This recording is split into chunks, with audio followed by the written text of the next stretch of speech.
Someone is going to be upset about that.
I can help you all realize that gift. Make something of yourselves. Realize your dream.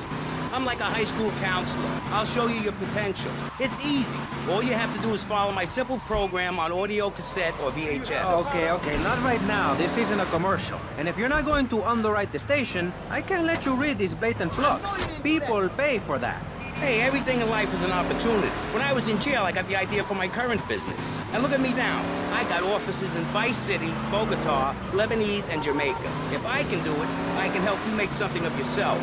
You could be just like me, a success. Enough, no more. Not a word from you until you are called upon again. It's a 3-stage process. Learn, start, doing. Shut up! I'm warning you, this is my show. You shut your mouth. Shut it now and keep it shut. Do not push me, you shiny suited prick. Do not push me. Hey, you have to dress to impress. I cover that in my program. People make judgments on who you are based on your appearance. Scientists say we form 98% of our opinions on a person in the first half second we meet them. Hey, and if scientists say it, it must be true. I teach you how to live that. Enough! This is pressing issues. Enough now, okay? Enough, please, no more. Okay, my last panelist is someone without a plan to sell, without a program, but with a beautiful message. So it says here, Vice City Civilian of the Year for 1985, Jenny Louise Kraft. Hi, Maurice. This is such a lovely studio. Thanks. How are you doing? Great. In fact, I'm fantastic. Did you see the sunrise this morning? It was gorgeous. I've been smiling all day ever since. Okay. Now let's get with the policy of ladies first. And since you seem to be the most pleasant person here, Jenny, let's start with you. You seem like a very happy person. Oh, I am. Really? Why? Well, life's great, isn't it? I mean, good things come my way because I hold each one close because I deserve it. I bet you wouldn't be so cheery if you had the Black Plague. Jenny's living in a fictional world. Goths like me, we see the world for what it is. Dark songs in the night, black nail polish, and very tight black jeans, man. Like, everything is great. Like everything. Constantinos, you're shaking your head. I know, Maurice. I am. Any particular reason? Yeah. What then? There's only one thing good about life. And what's that? Death. Death? Yeah, and dying. That's good too. And black. And the moon. At least when you're dead, you can go around as an astral body and visit places like New Orleans. I love New Orleans. It's really hot and depressing. Oh, death is good. Is it? Yeah. What? If you're going to inherit a lot of money? Yeah, no, I mean, yes. But also if you can be positive and upbeat about things. I mean, like my parents were brutally murdered a few years ago. Yeah. And I was really bothered, but I kept smiling and I got a lot out of it. I'm a much better person today having dealt with that. They were killed so I could have a great personal experience. And I see that now. Lucky bastards. I wish someone would kill me. Then I could hang out in a graveyard all the time instead of just on weekends. I know I'm really lucky to have the opportunity to learn about life. You can't control everything in life, so start a day with a smile, and you'll end a day with one. What do you start a day with, Constantinos? Usually with a pint of blood at dusk. Then I light some candles and cry. Okay, moving on before we're all sick. No, Maurice, I do, because I won't be constrained by you. Life is cheap, man, and then you die. If you prepare for the afterlife now, you will be able to summon spirits. That's the truth of the pentagram, man. How profound. You've obviously got a lot of important things to tell the world. The world is a lie, man. Only darkness is truth. I am very much like Vlad Dracul, born in Sixiora, 1431. You're scaring me. I wish you would smile and be happy. Okay, right. This isn't going that well. Look, Hey, can I say something? No, I'm still pissed off with you, you shoulder pad wearing shyster. Hey! Back down, Buster, before I bust your balls. No confrontation. As they say in the movies, I'm a man of peace. I'm done. A broken nose, some speed. See me, man. I'm Maurice Chavez. I know who you are. You used to be a clown. I saw you at a bar mitzvah once. You had a great act. What, did you get tired of kids kicking you in the shin? Still, you were a first-class talent. I was? Yes, great. But you lacked something. I did? Yeah, confidence, friend, confidence. You were all shot up with nerves. I'd like to be all shot up with embalming fluid. That can be arranged. We're talking about me, not Mr. Constantino Smith. Yes, confidence. It's where it all begins. Positive thinking. What are we talking about today, Maurice? That nutty guy without any clothes. Yes, you're right. positive thinking. Exactly, friend. We're talking about you, Maurice Chavez. You couldn't cut it as a clown, but you're great, and I mean great, as a public radio host. It takes a lot of work to be uppity and self-important all the time. Every cab I go in, the guys love you. Hey, thanks. Hey, don't thank me, thank yourself. You've learned something, then you started something, and now you're doing it. That's what it's all about. It is? Yes, you thought your way to success. It's a 3-step program based on studying successful people. Like me. Or maybe learn start doing is a little too intense for you. Maybe you should just think, hold that thought, complete. I never had anyone complain about that program. Stop that. Hey, I engage with you, friend, and you're exchanging with me. I cover this in my second tape. One is a positive action as practiced by successful people like salesmen or prostitutes. And the other is a negative action as practiced by failures like winos and judges. What? Stop interrupting me. You gotta open your ears and close your mouth. It's very important. I tell my old lady that all the time. I say, hey, I don't want to hear no complaining. I come home with piles of cash every night and all you do is bitch. The learning starts in here and ends when we open this. Doing is a whole other story, but we'll come to that. Now, all you have to do is call me right away at 866-434-SELF, and for just one monthly payment, I will change your life forever. I promise you. I'll supply you with all the materials you'll need to completely change the way you see the world. Guaranteed. So stop right now. This is a debate program, not an infomercial. Hey, that's a great idea. Listen, friend, I mean this in a friendly way. Debating is a yes or no proposition. You need to open your mind to the maybes. We're discussing like friends, not debating like enemies. You see the difference? Yes, I do. I think it's so much fun to be on the radio. I'd listen more, but someone stole my radio when they killed my foster family. I hate everyone, apart from the undead. They're the only ones you can really get along with. Well, that's a start. But even you, Mr. Long Hair and Pale Skin, I can change your outlook, guaranteed. That's so great! Like puppies! I saw some dead puppies once. Constantinos, I've noticed you have a lot of negative thinking. Why the goth lifestyle? Well, some say life is a tea party for zombies. Also, when you only wear black, everything matches. In fact, I'll keep wearing black until something darker comes along. It's a known fact that the best poetry is written when you're horribly depressed. Hey, listen, I wrote a haiku. Oh, the red daisy. Flowers retain all happiness. Sunshine. Yay! Sunshine! You sound like you'd enjoy my program Motivate, Demonstrate, then Motivate again. Nobody ever complained about that program. You hug people and you laugh like you never laughed before. Let's get back to the topic at hand, eh? I've had enough of this weirdness. Jenny, let's start with you. How do you maintain such a positive outlook on life? It says in your bio that some awful things have happened to you. I don't think anything awful has happened to me. But it says your parents were brutally murdered. Mommy? Where's Mommy? She's just fine. She's probably taking a nap. You're like my bad doll, Mr. Livingston. He's a bad doll. Bad doll. Not like my other dolls. My mom's great, though. Thanks for asking. Okay, wow. You're psychotic and dosed up to the eyeballs on tranquilizers. If it's psychotic to be happy, then I guess I am. A stalagmite grows an inch every 1,000 years. That's slow and painful. That's how I want to live my life. If you can't see the misery, stay out of the kitchen. You may have noticed this on tattoo. It's Egyptian and represents the breath of life given in the afterworld. It's my key to eternal life after death. Hey, why don't you carry your keys in your pocket like everyone else? Because only that which is burned or scratched into your flesh comes with you to the afterlife. I bet my ex-wife will be there waiting for me in the afterlife. The bitch is crazy. Hey, can you put a hex on my ex-wife? Like some kind of spooky voodoo or something? I do dabble in the dark arts and magic. I ain't talking about magic like pulling a rabbit out of your ass or pulling quarters out of your ears. I'm talking voodoo. You know, dance around with a chicken voodoo. That bitch was a grass. Why does everyone assume that just because we're goths, we're weird? I don't know. The hood, cane, black fingernail polish may have something to do with it. When is the last time you seen the sun? It's been over 18 years since I was out in open sunlight. I only leave the house if it's raining or if I need milk. Exactly. Listen, I was just like you at one time, except I didn't wear makeup. That would get you a firm beating where I grew up. I'm happy to give you a sample of my course, Learn, Start Doing. I promise you'll run out and buy some colored clothing and listen to some music other than people groaning on and on for half an hour about how much it rains in Manchester. Life is what you make of it. Look at me. I got a condo, a hot tub, a lot of girls. Listen, you're really bringing me down, which is hard to do. I've been to the other side many times. Sometimes I barely come back. It's all about astral projection. Like right now, I'm projecting myself into the women's bathroom at the fairgrounds. Hey, that's a good trick. Maybe you and I should go into business together. Oh, look, I've had enough of this love fest.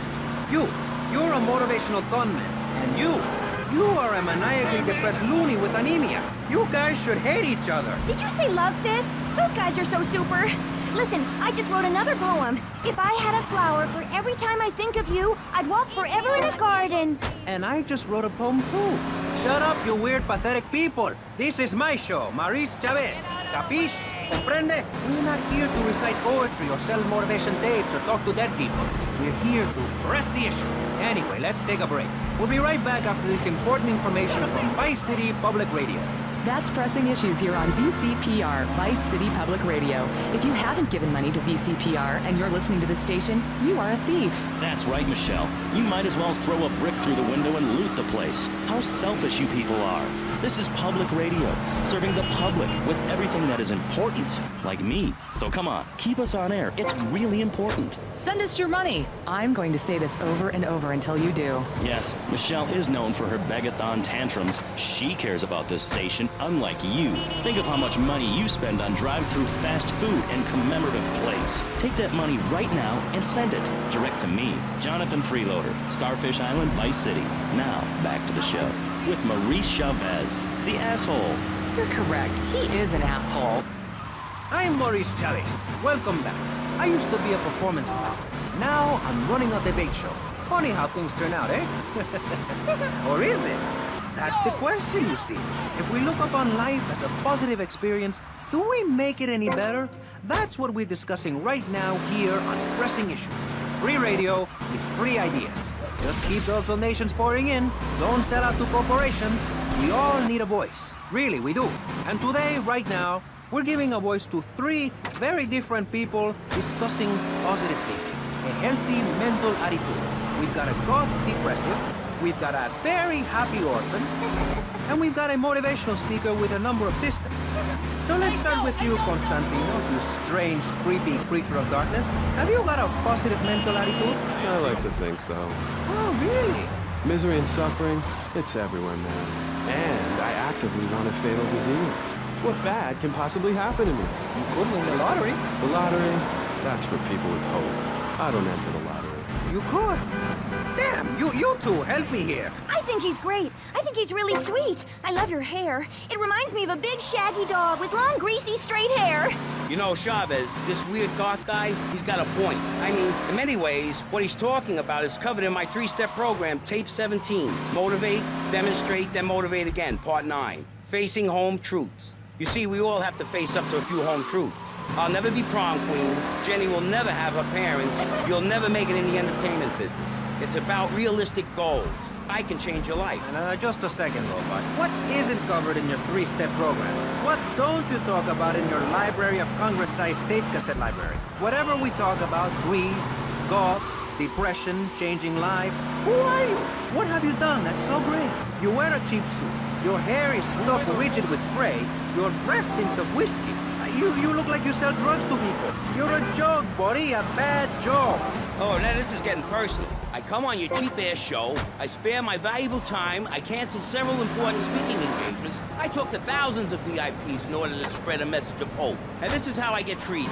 I get insulted by a man with dandruff, I get slandered by a guy who couldn't amuse a birthday party of 9-year-olds, I get attacked by a guy who works on a volunteer radio. This is not volunteer radio.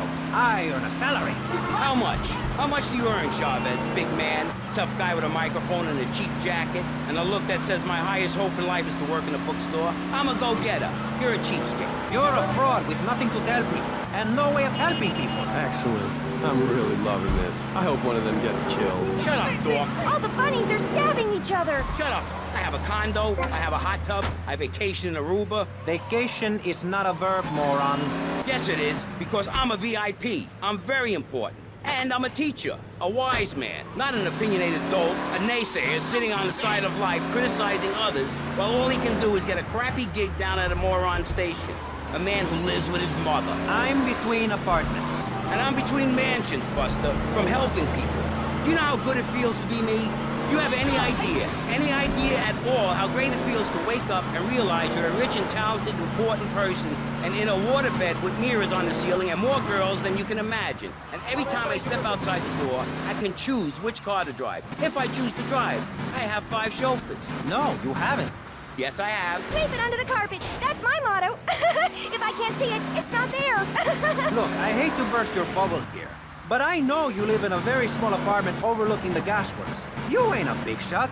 You ain't even a medium shot. You're an asshole. A creepy jailbird who doesn't know the first... I have a message. I can save lives. I'm a savior, my friend. I have a gift for communication. And this is how I get treated. I get insulted, I get paired with a pair of retards, a guy who's afraid of the sun, and a girl dosed up to the eyeballs on antidepressants. Sweetheart, I can get you something much better. These pills are very strong today. Maybe I took too much accidentally. Oh well. This chick is out of her mind. I thought I was going to get to help people on the radio, to demonstrate my program, to help you, Chavez. Those people on the phone said you were a desperate, lonely man on the edge. Leave! Leave right now. Get out of my studio. Go get your own radio show. Go save some other people. Hey, I'm not leaving till I have the opportunity to save people and sell some tapes. You can call right now and send in the money order. Soon you can have a luxury condo and a waterbed and a suit made in Singapore based on the latest Italian style. Enough! Enough now! Shut up! Hey, Vampire Boy, I'll give you $20 if you can put a hex on Chavez. Dark forces, I summon you to me. Banish these weaklings and mental inferior ones from my presence. Shut up! No, you little snotty-nosed prick. What? Your shoes got lifts, Buster, I can tell. Hey, lift this hairspray! Oh, my nose! Daddy, stop bleeding. This costs a lot of money. I'll sue you into jail, asshole. Stop fighting, please. I hate it when we fight. Can't we have a group hug? Hit me, man. I like it. Oh, my damn nose. Oh, stop crying, Oh. baby boy. Who you gonna tell, huh? Where's your three-step program now? You think I'm a little wimp now? You wanna be rude about pressing issues now, eh? You think you a tough guy from the gutter now, eh, my friend? You think you can screw with me, with Maurice Chavez? What you thinking, asshole? I'm sorry. Please don't hit me again. I love your show. Eh, now I think I understand this positive thinking. And that was pressing issues. I think we covered a lot of ground. We learned all about how to press the issue. And remember, if at first you don't get hurt, hit the guy very hard in the face with a paperweight. It just worked for me. And I feel like $1 million. Let's tell you a little bit more about exactly how public radio is financed and quality programs like Pressing Issues come on the air. Don't go away.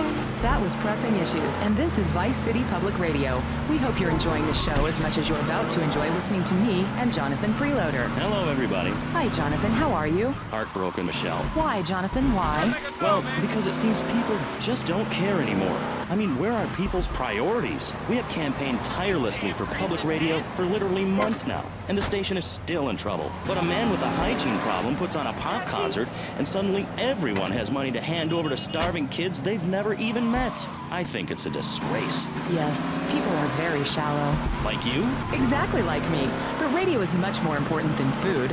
I've a good mind not to let them go back into Pressing Issues this time. You have to give us some money. It's a disaster. That's what it is. What's wrong with you people? Please, we're struggling to pay for our second homes here. And I've only had 3 vacations this year. You poor man. Let's get on with the show. Remember, call now. Please, we need your money. Urgently. Thanks, guys. Hello, ladies and gentlemen, and welcome back to Pressing Issues on VCPR. That's Vice City Public Radio. Radio which gives the public exactly what they want.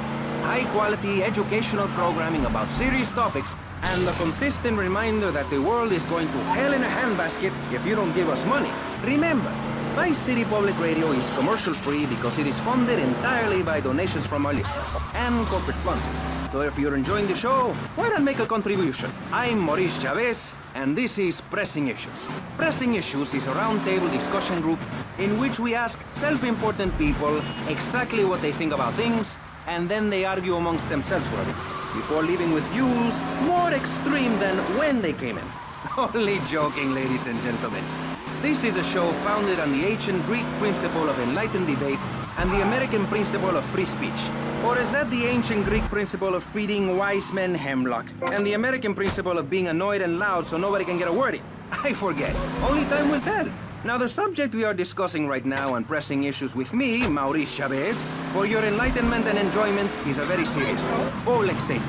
In case you haven't noticed, Vice City is not a very safe place. These are troubled times. We are a troubled people. Some would say we are a people at war with ourselves. Others would say we are at war with reality. Those who live in other countries and strive to own our fast food restaurants and quickie marts would say we are a bloodthirsty bunch of crazies who let children buy guns from the supermarkets. Another opinion is that it is the fault of society, that, as Plato said, people don't mean to kill each other. It happens because they are poor or desperate or really thirsty or in need of a vacation or something. Another view is that we are all a little confused and really should stay at home, lock the doors, and forget about everything as quickly as possible. So, let's rest the issue, eh? Sitting on our panel right now, we have 3 divergent opinions. 3 separate islands of insanity in a rolling sea of stupidity. 3 wise men following very different stars. To my right, to everyone's right in fact, we have Congressman Alex Shrub, the youngest state congressman ever to be elected by Vice City, and now a respected man in the Capitol. Mr. Shrub got elected because he has great hair and says things that make you nod your head. His campaign appealed to the wealthy because he set all of us at ease by finally confirming it's okay to be rich as long as you say you care about the children. Mr. Shrub, welcome. That's not entirely true, Maurice. My campaign also appealed to the poor, who are too stupid to understand what I'm saying, so I held up pretty pictures and I gave out candy bars to appeal to their most base instincts. Thanks, Maurice. I'm glad to be given this opportunity to set the record straight. I haven't given you any opportunity yet, my heartless friend. Let me introduce my other guest first. I hope this isn't gonna get personal. I love Vice City more than anyone, and I can prove it. Yes, that's coming from the man who got elected by calling his opponent a buffalo butt and a fat henpecked wimp that couldn't fight his way out of a wet paper bag. Anyway, our next guest is from the opposite end of the political spectrum. A man so wet, he looks like he just stepped out of the shower. Peace Corps activist, hippie concert taper, founder of the group Speaking for the Underdog. He is fluent in 7 languages and studied the harp in Peru, Callum Grayshaw. Hi, Maurice. Hola. Buenos dias and noches. Bonjour and buongiorno. Welcome in. Hello. Hello. Hi. Hey, let's stick to English. Most of us struggle enough with that. Welcome to Pressing Issues. And lastly, we have a man with a novel solution to the problems of public safety in Vice City. A solution so stupid, I cannot bring myself to explain it for you. Yet like breakdancing, it is sadly catching on. A man who appears on this fine show because our previous know-it-all panelist was carjacked and is now at home arming himself to the teeth. I give you John F. Hickory. How y'all doing? Indeed. So, before we get started, gentlemen, let me remind you of the rules of engagement. Here on Pressing Issues, the #1 rated show on public radio in the Vice City area and hosted by me, Maurice Chavez, Pressing Issues is about free speech, not feeding each other hemlock, literally or metaphorically. Hey, my daddy used to grow that stuff in the backwoods of Missouri. Ooh-wee, I tell you what. Yes, thank you. I expect you to listen to each other, and I will only step in where necessary so people on the air don't forget what my voice sounds like. So I want a clean fight. Nothing below the belt or in the chops. And remember Maurice's motto, which a very wise man, my father, once told me. If you listen, one day you... I know your father. He's made a lot of money, which makes him a great person, but for every good conservative, they end up having some wacko commie kid just back from a vacation in the Orient who wants to share. Go take that sharing business to Cuba or Canada or somewhere. I don't have a trust fund or a rich daddy. I know what it is to be poor, to look at the world from the other side. I slept my way to the top. If you two would stop hooting and carrying on, I have a plan that will save Florida from the yellow-bellied snakes that want to slither into this great state from all places north. Oh, look. Stump-jumping Jethro is using all 3 of his brain cells to talk. Enough! We've just started and you have proved yourself, Mr. Shrub, to be just as they said. I grant you, 1980 was not a high point in my career, but I never applied for a sex change. I was merely in an exploratory phase, and besides which, Saul the wheat-free clown was a funny act. Once voted best up-and-coming dietary restricted comic act in the whole of Vice City. I tried to take it to the Catskills, but Mount Scary Large was full. Besides, we are not talking about me, we are talking about you. Actually, if I remember correctly, you didn't win. Mary the meat-free mime won. In fact, under legislation I am proposing, all of you vegetarians would be kicked out of Vice City. We were given canines and bicuspids for a reason. to open packages of potato chips. Hey, don't get me wrong. I always hated that bitch. What's funny about a woman not eating a hamburger? Or miming saving a chicken from the slaughtherer's hands? Or her big act, I am a milk cow, a lactating machine for your breakfast cereal. How do you think a little kitty enjoyed that on his birthday? Not very much. There were tears, not laughter. I can assure you, vegetarian performance art must be stopped. Jumping Jehoshaphat on a pogo stick. You city slickers got more issues than a newsstand. Can we talk about public safety here? I ain't got all day. What? Is there a corn on the cob eating contest you have to get to? Get some cheetlings and grits in the oven? You got a date with your sister, eh? Hey, be nice, man. I just wanted to talk a little politics, and you made it all personal. Right. Let's all stop bickering, especially you, Shrub. I've got my eye on you.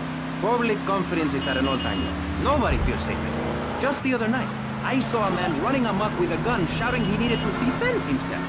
Gun sales are up. Book sales are down. What do you think, John F. Hickory? Please, press the issue. All right, that's better. Sticking to the matter at hand. Well, it's quite simple, mister. Immigration is to blame. People are flooding into our state from all over America. Trash. It's quite simple. They're bringing their highfalutin, uppity, out-of-state ways and corrupting the place. Ruining it. That's why I and my organization propose we take Florida out of the Union. We start anew as our own country and ban people from Missouri or Kentucky or Philadelphia or any of them fancy places from setting foot on our soil. You think what? Have you been snorting blocks? Have you read the Constitution? Yeah, I sure have. It talks about freedom. Freedom for Florida from the stench of people moving here to retire or go on vacation. Build your own damn theme park in your own damn state. Florida theme parks is for Florida people only. That's what I say. I mean, I don't go to Alabama to visit a theme park, so why do they come here? Mr. Hickory, your views are a little extreme. Plus, I don't believe there are theme parks in Alabama. Then they should stop coming down my way and build redneck land or whatever. Damn redneck hicks ain't got no class. My views ain't extreme, mister. They're common sense. And what a lot of people would say if they have the guts. If you keep letting people immigrate here from all over the so-called United States, guess what? There's no more room. We'll be piled on top of each other like they are in Australia. What we're gonna do soon is build a river of freedom, a river of hope, a river which runs from the coast to coast and cuts us off from the 47 states of wastrels and bad influencers to the north. We are going to cut Florida off from the mainland of our oppressors and float out to sea. Then, the nation of Florida will be free to start over. There'll be no long-ass lines at the log flume or the pirate shipwright when I take over. You and the kids will be able to ride the rides all day. We will have a roller coaster for each and every Florida family. You know, you're bordering on treason. What you are saying is a very naughty thing, and only because here on Pressing Issues do we believe so wholeheartedly in free speech are we allowing it. It's the truth, my friend, the damn truth. And before you start, I am not a racist. I hate everybody irrelevant of other issues.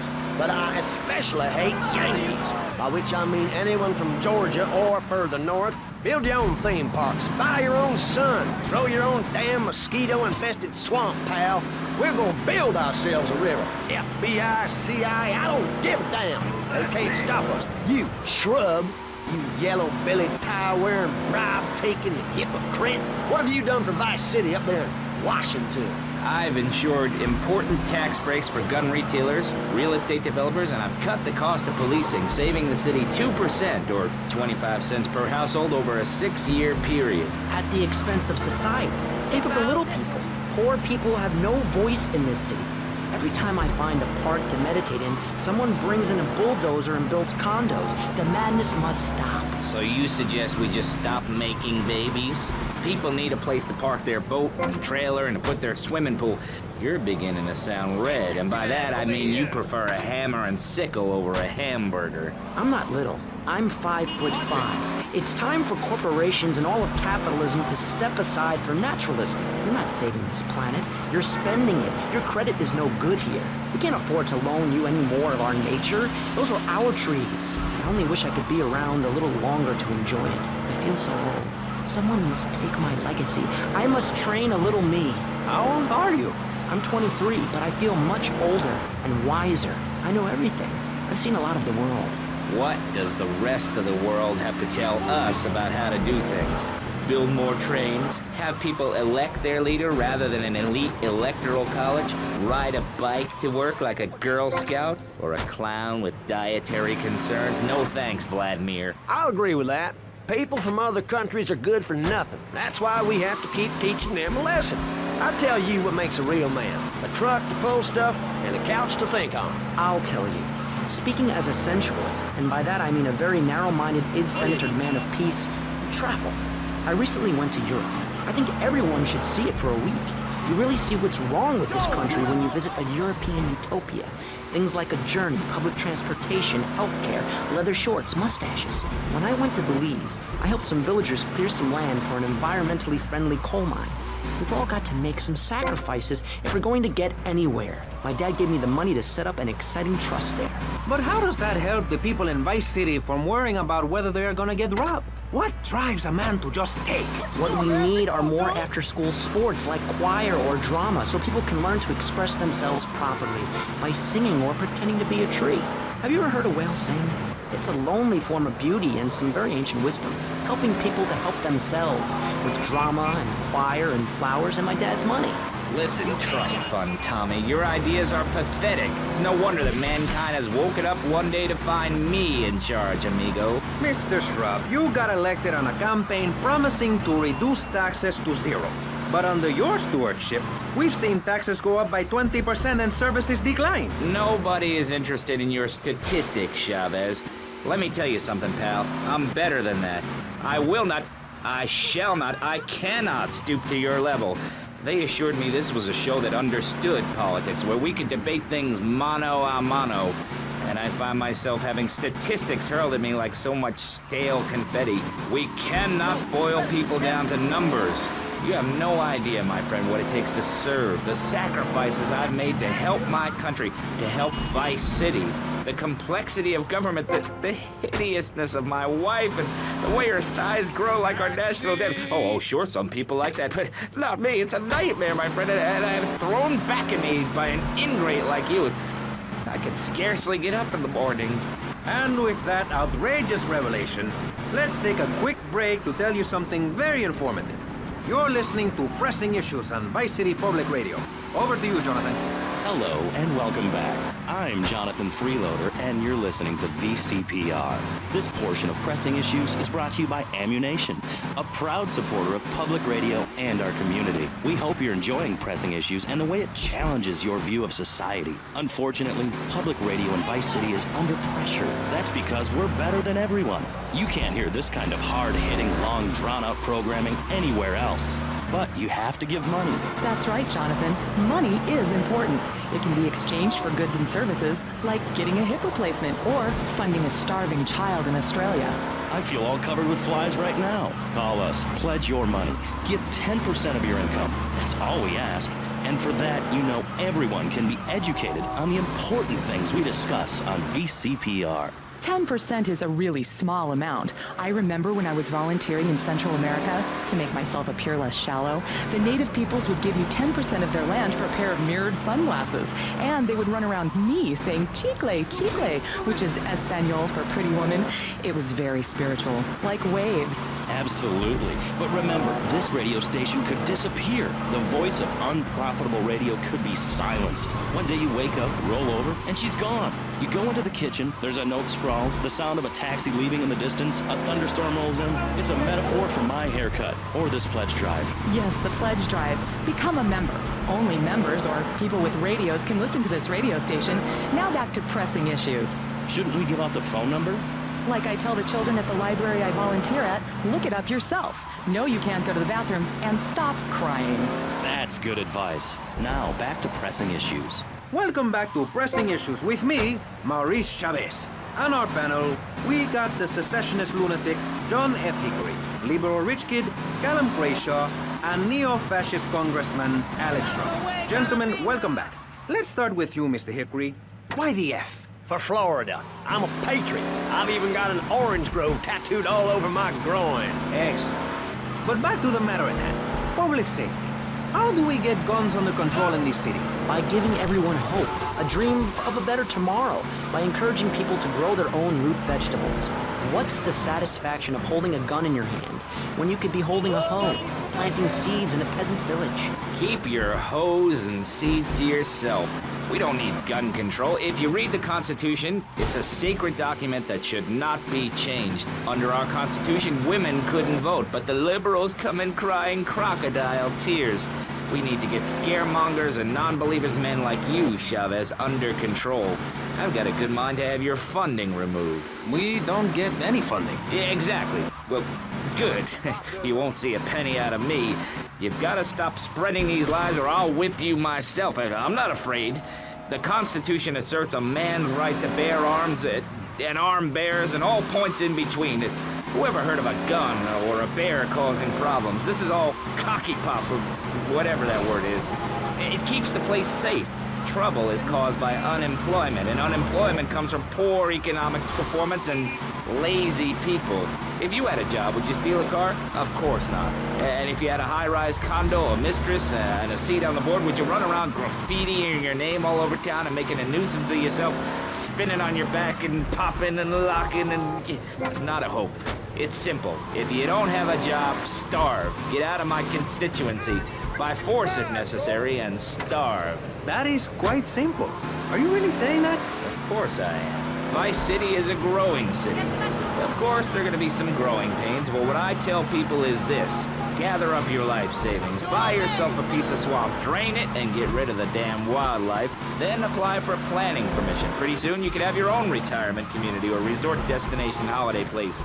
You can start making money out of the boom, the shrub-inspired boom, and enjoy the kind of things sensible people have. Personal bodyguards, massive fences, and a bigger collection of guns than the other guy. It stands to reason. No, no, no, no. Keep them out of here. We do not want any more old folks.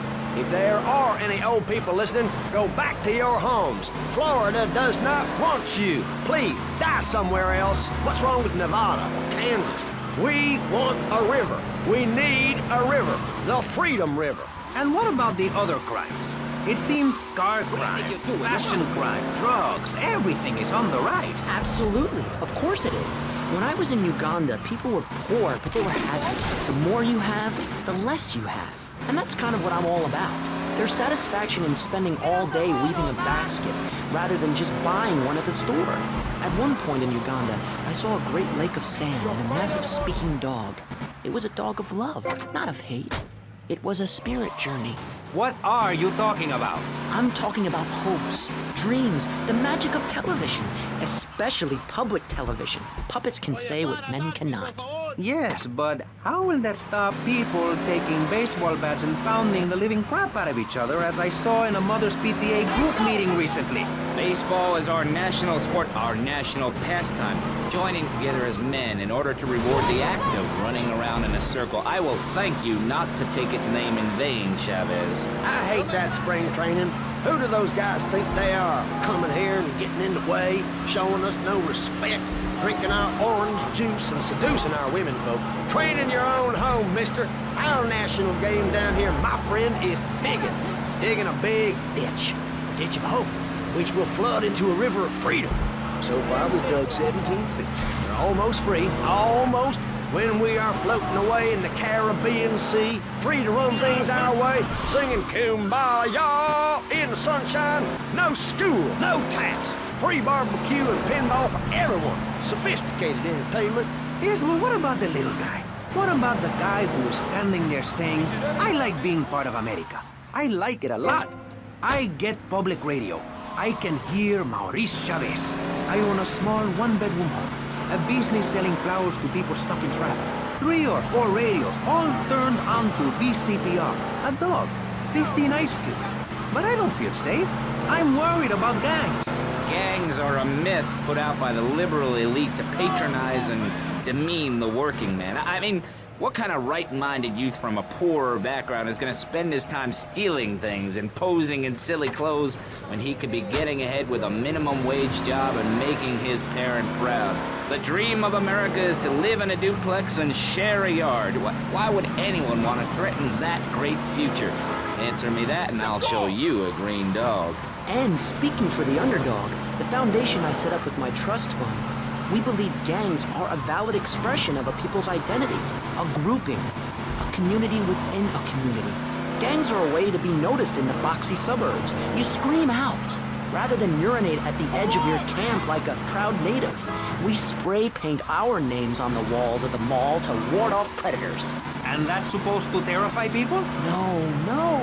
We believe passionately in non-violent solutions to life's problems. Gangs have to learn to love, to be inclusionary. We'd award badges to good gangs and give bad gangs a silly hat to wear.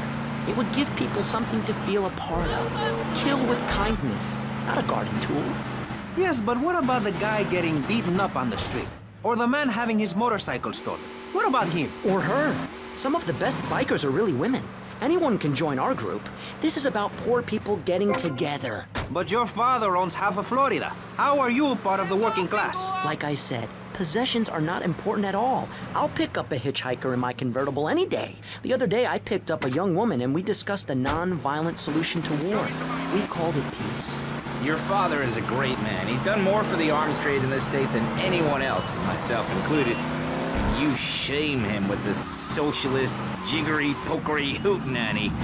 America needs hope, not songs that are supposed to send food to the poor. Songs will get you nowhere. This country needs something to aim for, like being rich and laughing at poor people, or being in government and laughing at the electorate. Now, Mr. Shrub, let's not make this personal. I appreciate your attempt to press the point, but we are here to press the issue. My city is in trouble, and I think we're not really providing any serious solutions. So far, we've got secessionists rearing its ugly head for the first time in a century and a half. We've got ignore it, and we've got give everyone a flower. You're all a little unrealistic, yes? Come on now. Maurice? Not to say over-opinionated and moronic, Mr. Crayshaw, how do we stop people running amok in the city with machine guns and heavy artillery? You've got to give a man a chance. Prisons are overflowing with wasted potential. Make the guilty men innocent once more. Free them from themselves. How? How on earth do you do that? Well, you could let them off. Marvelous. Great. That's a sensible plan. Then they wouldn't be guilty anymore. We've been doing that for years, you idiot. How do you think we keep prison costs down? They ain't by magic or cooking the books. We save that for education. But, as in most things, we in government are saving money so that you don't have to. When we spend less money on services, more goes to administration salaries and expenses, which helps make lives a lot less difficult for everybody. It's about sharing. Sharing your taxes out amongst the select few. That's why I worked so hard at school, so I could reap the rewards now.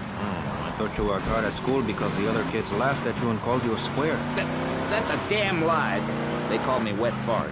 They called me the Bat because my voice didn't break until I was 19. So, Mr. Shrub, I take it you don't believe in regulation. I believe in giving people a chance, not tying them down with lots of needless regulations. The fact is, business is run by moral people who won't do anything illegal or try to get rich quickly. But since you got elected, Vice City has been characterized by a government who cut aid to the poor, offer tax breaks to the rich, and pay people to dump toxic waste near schools. Yes, we've made a lot of progress. And up on Capitol Hill, you were instrumental in pushing through a bill allowing the manufacture and sale of Giggle Cream, a dessert with potential lethal consequences. Not true. Only 23 people have died, and several of them probably deserved it. So, with people being set such a bad example by big business, how are they supposed to respect each other, to act safely in society? And how are they policed by a demoralized and underfunded police force? Well, I'm afraid that's apparently quite a difficult question, but my solution is easy. I'm going to talk for a long time about a subject not in any way related, and pretty soon people will forget all about it. I'll remind people that I have a great haircut, and that under my stewardship, Vice City has had on average 15% better weather than before, while crime rates only go up if you don't turn the graph upside down. Turn it upside down, and they have under me, Alex Shrub. Vote Shrub for president and you'll have a friendly face in the White House, a man you can trust, a local man who likes golf and laughing and photo opportunities at your store or place of business. Just send me a letter. I'll send you an automated photocopied response. We call it democracy, and that's where the money goes. Now, just a minute. Don't interrupt. Let me finish. But you're not... And this man won't let me speak. You, Shorty, shut up and let me speak. I'm taller than him, ladies and gentlemen, by at least 3 inches, which means I'm a lot more respectable looking. Everyone knows politicians lie and steal and cheat, but at least with me in charge, you know I look good and I have a very supercilious manner. Besides which, I've been abroad and I prefer it here because I'm a man of the people. Vote shrub. You'll get richer and you won't feel guilty about it. Enough! We're running out of time, and you completely failed to answer the question. I'm a professional. That's my job. And Mr. Hickory, what about you? All right, these problems are typical of what happens with an open border to the north. The state is filling up with trash. People who can't tell the difference between a swamp and a marsh. Guys who don't know the first thing about the legality of marrying within the family. That's why we need a river. People, I'm telling you, pick up your spades, go into your garden, start digging as deep and as far as you can. Pretty soon the whole state will be flooded and ruined, and then they'll have to leave. We must build a moat to the north or they will come down and ruin this great state. And Mr. Hickory, were you born in Florida? What a stupid question of all the cheek. Were you? Of course not. No one's been born in Florida since 1877, but I've been here 5 years, which is a very long time. Yes, it is. A very long time. Almost as long as this show. Ladies and gentlemen, you're listening to Pressing Issues with me, Maurice Chavez, presiding over some of the least informed debate on the radio. In this episode of Pressing the Issue, we had Alex Shrub, Callum Crayshaw, and John Florida Hickory discussing safety. I guess you've all got to make up your own minds.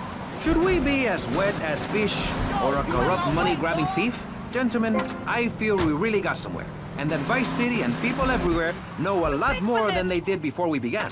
And now, over to Jonathan and Melissa to talk to you about public radio in your area. You're listening to VCPR, the radio station for disoriented and unrealistic college professors who wear fuzzy sweaters and find everything terribly interesting. I'm Michelle Montañez. And I'm Jonathan Freeloader. Public radio is very important. You may have heard my recent hour-long story about my hike in the park. That was fascinating and very important for everyone, even the blind. Play a selection, Jonathan. I think this is the part where I came to the big tree. I almost felt like I was there. You won't get this kind of nauseating detail on commercial radio. VCPR is 100% commercial free.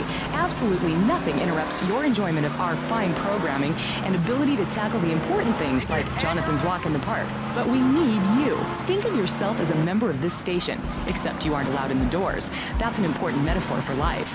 Yes, how wonderful would it be to own an hour of this radio station? We just got an enormous pledge from Farewell Ranch. That's great. Farewell Ranch is a great place to take your loved one. Just dial 866-9-BURY-ME. Remember, VCPR is commercial and interest-free. Donate your money now. Let's get back to pressing issues. Thank you, guys. So, we're back on Pressing Issues.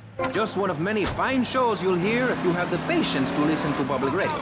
Although thanks to the many awards we have won, Pressing Issues has extended playtime and is the #1 rated show in the Vice City area. I'm your very entertaining host, Maurice Chavez, a man climbing the broadcasting ladder at a rate of 6 knots. 6 years ago, I was a clown, and now I'm a success.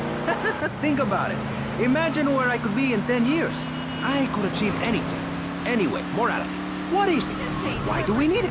Our ancestors, shortly after discovering fire, built tools to beat each other over the head and discover how to make meat to celebrate with afterwards.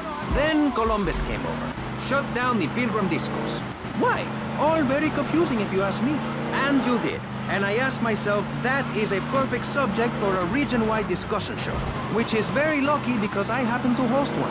To discuss the subject of morality, we have firebrand preacher Pastor Richards, the head of the Pastor Richards Salvation Statue Organization, a group which plans to raise enough money to build a statue of Pastor Richards himself.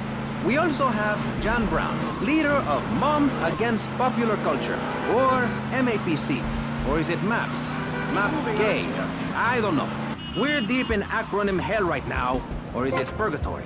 And finally, we have Barry Stark, author of the book As Nature Intended. He's the editor of Vice City's Naturist News, and is working feverishly, it says here, to bring more nude recreation to Vice City.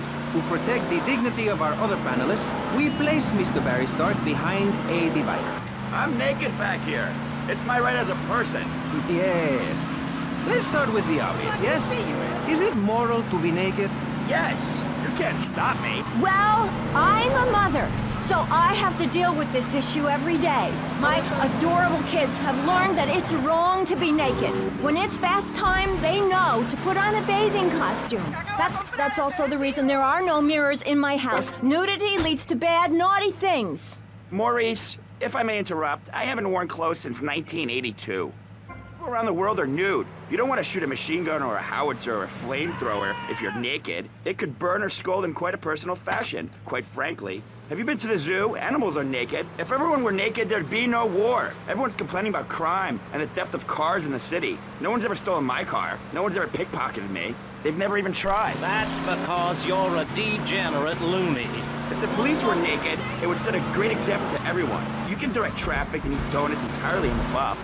Maurice, this kind of immoral behavior is exactly why I'm building a Pastor Richard Salvation statue. Noah had an ark, Texans had the Alamo, and I am building a highly fortified structure in my image. Simple. This 50-story statue will be able to deflect alpha, gamma, and beta radiation. The day is coming, and coming soon, where the artificial suns will rain down to punish the degenerates of this city. But you can save yourself. The Pastor Richard Salvation statue will be a completely self-sufficient community. We have canned food rations, private living quarters, and enough supplies to survive happily the predicted 40,000 years of nuclear winter. In Phase 2, and with funding from NASA, we will equip this massive statue with rockets. So when the poopy hits the proverbial fan, we will load up the statue with all of the people who have saved themselves through generous donations, blast into space, and colonize Saturn with a race of morally correct, affluent people ruled by me. Will there be naked people? No, turd brain. It's morally corrupt people like you we're shielding ourselves from. Liberals, degenerates, the Welsh. They're the ones responsible for the nightmare Vice City is today. The crime in the streets, the parties, the children born out of wedlock to a future of hopelessness. Anyone who does not agree with me is mentally sick and should be shot, I'm afraid to say. We need to build a place to escape these transgressions. Whew, that's extreme stuff, Pastor. But we'll leave amateur eugenics for a minute and ask our other panelists. Jan, you're a mom, so you know everything. What is your thought on all this? And do you think Pastor Richards stole his ideas from a movie or book? Well, yes, I am a mom. My kids are very special. So special, they go to special classes. Now, I teach my kids history to give them perspective. Last night I was telling them about how Magellan sailed around the Strait of Magellan and met some friendly natives that gave him supplies. Then he had to kill all of them. And that's an important lesson about life. If you look at nature, you'll see many species that eat their children to protect them. This is especially true of hamsters. It's about putting the family first. That's really important to me, and where a lot of my morality comes from. And if you don't like it, find your own husband and stay away from mine, okay? Okay, but, and excuse me if I sound a little confused here, but I don't think I understand. Now, my morality comes from looking at history and biology and working out what's best for my kids and screw anyone else. That's what this country's all about. I mean, I saw the hippies. What a load of claptrap. What's your kid gonna do at a school with a name like Moonbeam or Wave or Horseradish or whatever they call them? How can you take your kid to a Little League game when you live in a communal farm growing drugs? It's awful. And that's what my life is about. Looking down on others. Yes, I think I can see that now. Moving on. Pastor Richards, in your book, you talk about putting yourself first and how people should not make sacrifices or help those in need. Do you want to elaborate? Oh, that's right. People need to learn how to take care of themselves and not depend on others. If you read chapter 45 of my book, I talk about how being selfish is a virtue. The best thing you can do for someone that needs help is to tell them to help themselves. That builds moral character. Morality, Maurice. There's not much left in this city. Every time a culture has taken on the doctrine of helping your fellow man, we get thrown into the dark age. Look at Russia. They keep trying to help each other out, extend a hand to a neighbor, and guess what? Every 10 years, someone's invading, burning down their homes, and taking their toilet paper. Napoleon, Stalin, Attila the Hun, all of them. After you read my book, you will understand. I may have been born in the sea, but I'm no dummy. Are we gonna talk about being naked? Yeah, soon, Barry. Keep your hair on and calm down, please, my friend. Divorce rates are up.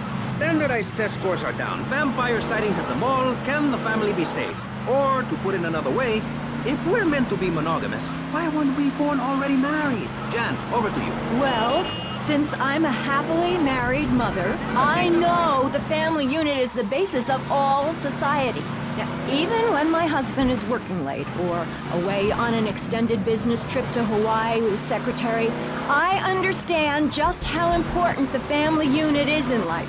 He's working hard so I can get another station wagon with even more wood on it. Go on. Tell me more about your family. Well, I like to compare it to nature.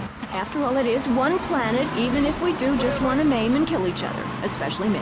Now, look at sharks and sandworms. One of my hobbies, besides making babies and criticizing people, is biology. You learn so much from nature. People these days, they don't grow their own food. They can barely get out of their recliners and make it to the supermarket. I tell you, there is nothing super about that place. Kids these days don't know how to preserve and can their own food. No wonder all they want to do is play video games or hang out with their friends. What is it, the Degeneratron? What a crock of shit. Hey, watch your language. This is radio. We have regulations about that sort of thing. But you let a naked man on. He's behind the screen. You can't see him. It's not that exciting. Imagine a flabby guy with a ponytail and a nasty rash. You'll get the picture. Imagine one. I married one. Anyway, what was I saying? You were discussing the Degenatron, which I understand is a games machine. Then you swore. I'm sorry. It makes me so mad. I mean, what I heard my son, Patrick III, I heard him using slang words in the house the other day. Rad and cool and stick it. I mean, I beat him to within an inch of his life, and he will never make that mistake again. Americans should be spoken properly. What? No, don't interrupt me. I've got children, you know. Please. This is really important. It's about the family. Look. Nobody knows how to cook anymore. Nobody knows how to kill anymore. Nobody knows how to kill dinner. My daddy was a very wise man. Before that tractor pull accident, my daddy taught me how to slaughter a pig. That's very useful information. Oh, sure, I was a little nervous at first, but he put me in a room with a fork and a fat sow and told me he'd be back in an hour for some fat back and hog gels. As a mother, I'm proud to say I throttled the life out of that little piggy. I did it for my family, and I'll do it again. Feeding the family is my job as a mother. Daddy earns money and goes away with his secretary, and Mommy provides dinner and keeps a brave face on things, even though her heart is breaking. Where are my pills? Barry, you look like you've got something to say. I agree. Statistics show that families that spend time together naked are the best kinds of families. You see, social class distinctions disappear when everyone is naked. I can't tell if you're rich or poor, black or white. It doesn't matter because we're all naked. Designer clothes? Try designer nudism. My body was made by the best designer around, Mother Nature. That's why we're lobbying to build a naked casino in Vice City so old people can gamble naked and poor people can lose hope in the buff. It is written, chapter 23, verse 5 of my book, "He that gambles his money away is a fool, but he who believes in me will go to spend eternity in space with other affluent, well-to-do people." It's that simple. Do what I say and you won't have to think for yourself. Oh, but I think it is, Pastor. We look around. Nudie clubs, discos, drinking. Do people want to be moral? Can you legislate morality? Can we tell people how to live their lives? Absolutely. Yes, of course I can. Just look at Prohibition or the Cultural Revolution in China. We can learn a lot from history. Chairman Mao or Stalin, they purged their lands of degenerates and intellectuals, the scum of the earth in my book. And look at the great societies they built. People want to be told how to act. And most people are idiots, and that's exactly who my teachings appeal to. This lawless, permissive society has no boundaries, and without boundaries, how do you know where the limits are? You have to know what's good and what's evil. You need someone to tell you so. Single moms have obese kids, it's a fact, while rich people have a lot of guilt unnecessarily, in my opinion. I agree. I don't think these people understand just how hard it is to potty train. You have to give a treat when Precious makes a poo-poo. My kids are big-boned, and they eat prunes every day. But that's what's wrong with this country. All of this emphasis on being thin and healthy. When my children are hungry, I hand them a spear and send them out to the park to catch their own food. They're learning how to be self-sufficient. Yesterday, my youngest, Jono, killed the postman, but at least he was trying. So I gave him a cuddle. I told him to hit Daddy next time he comes home late, smelling of cheap perfume. Okay. It's time to take a break before we hear about any more criminal acts against government employees. You're listening to Pressing Issues. Morality is the subject at hand. Let's explain exactly how free radio without commercial breaks works. We'll be right back.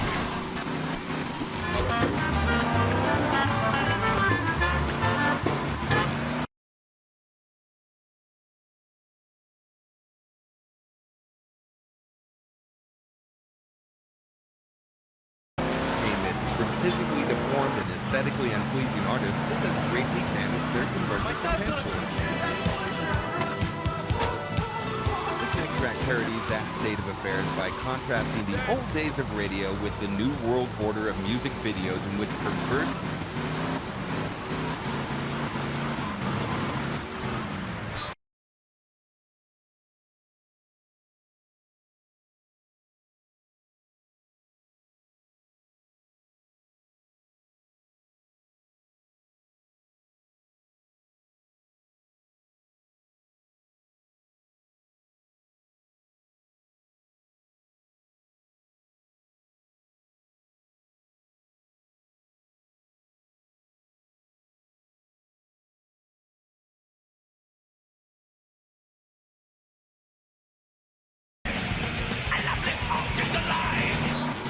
That must mean it's spectacular. Yes, but if you don't give money to VCPR, we could be thrown back to the Stone Age. Liberals will be set on fire in the streets.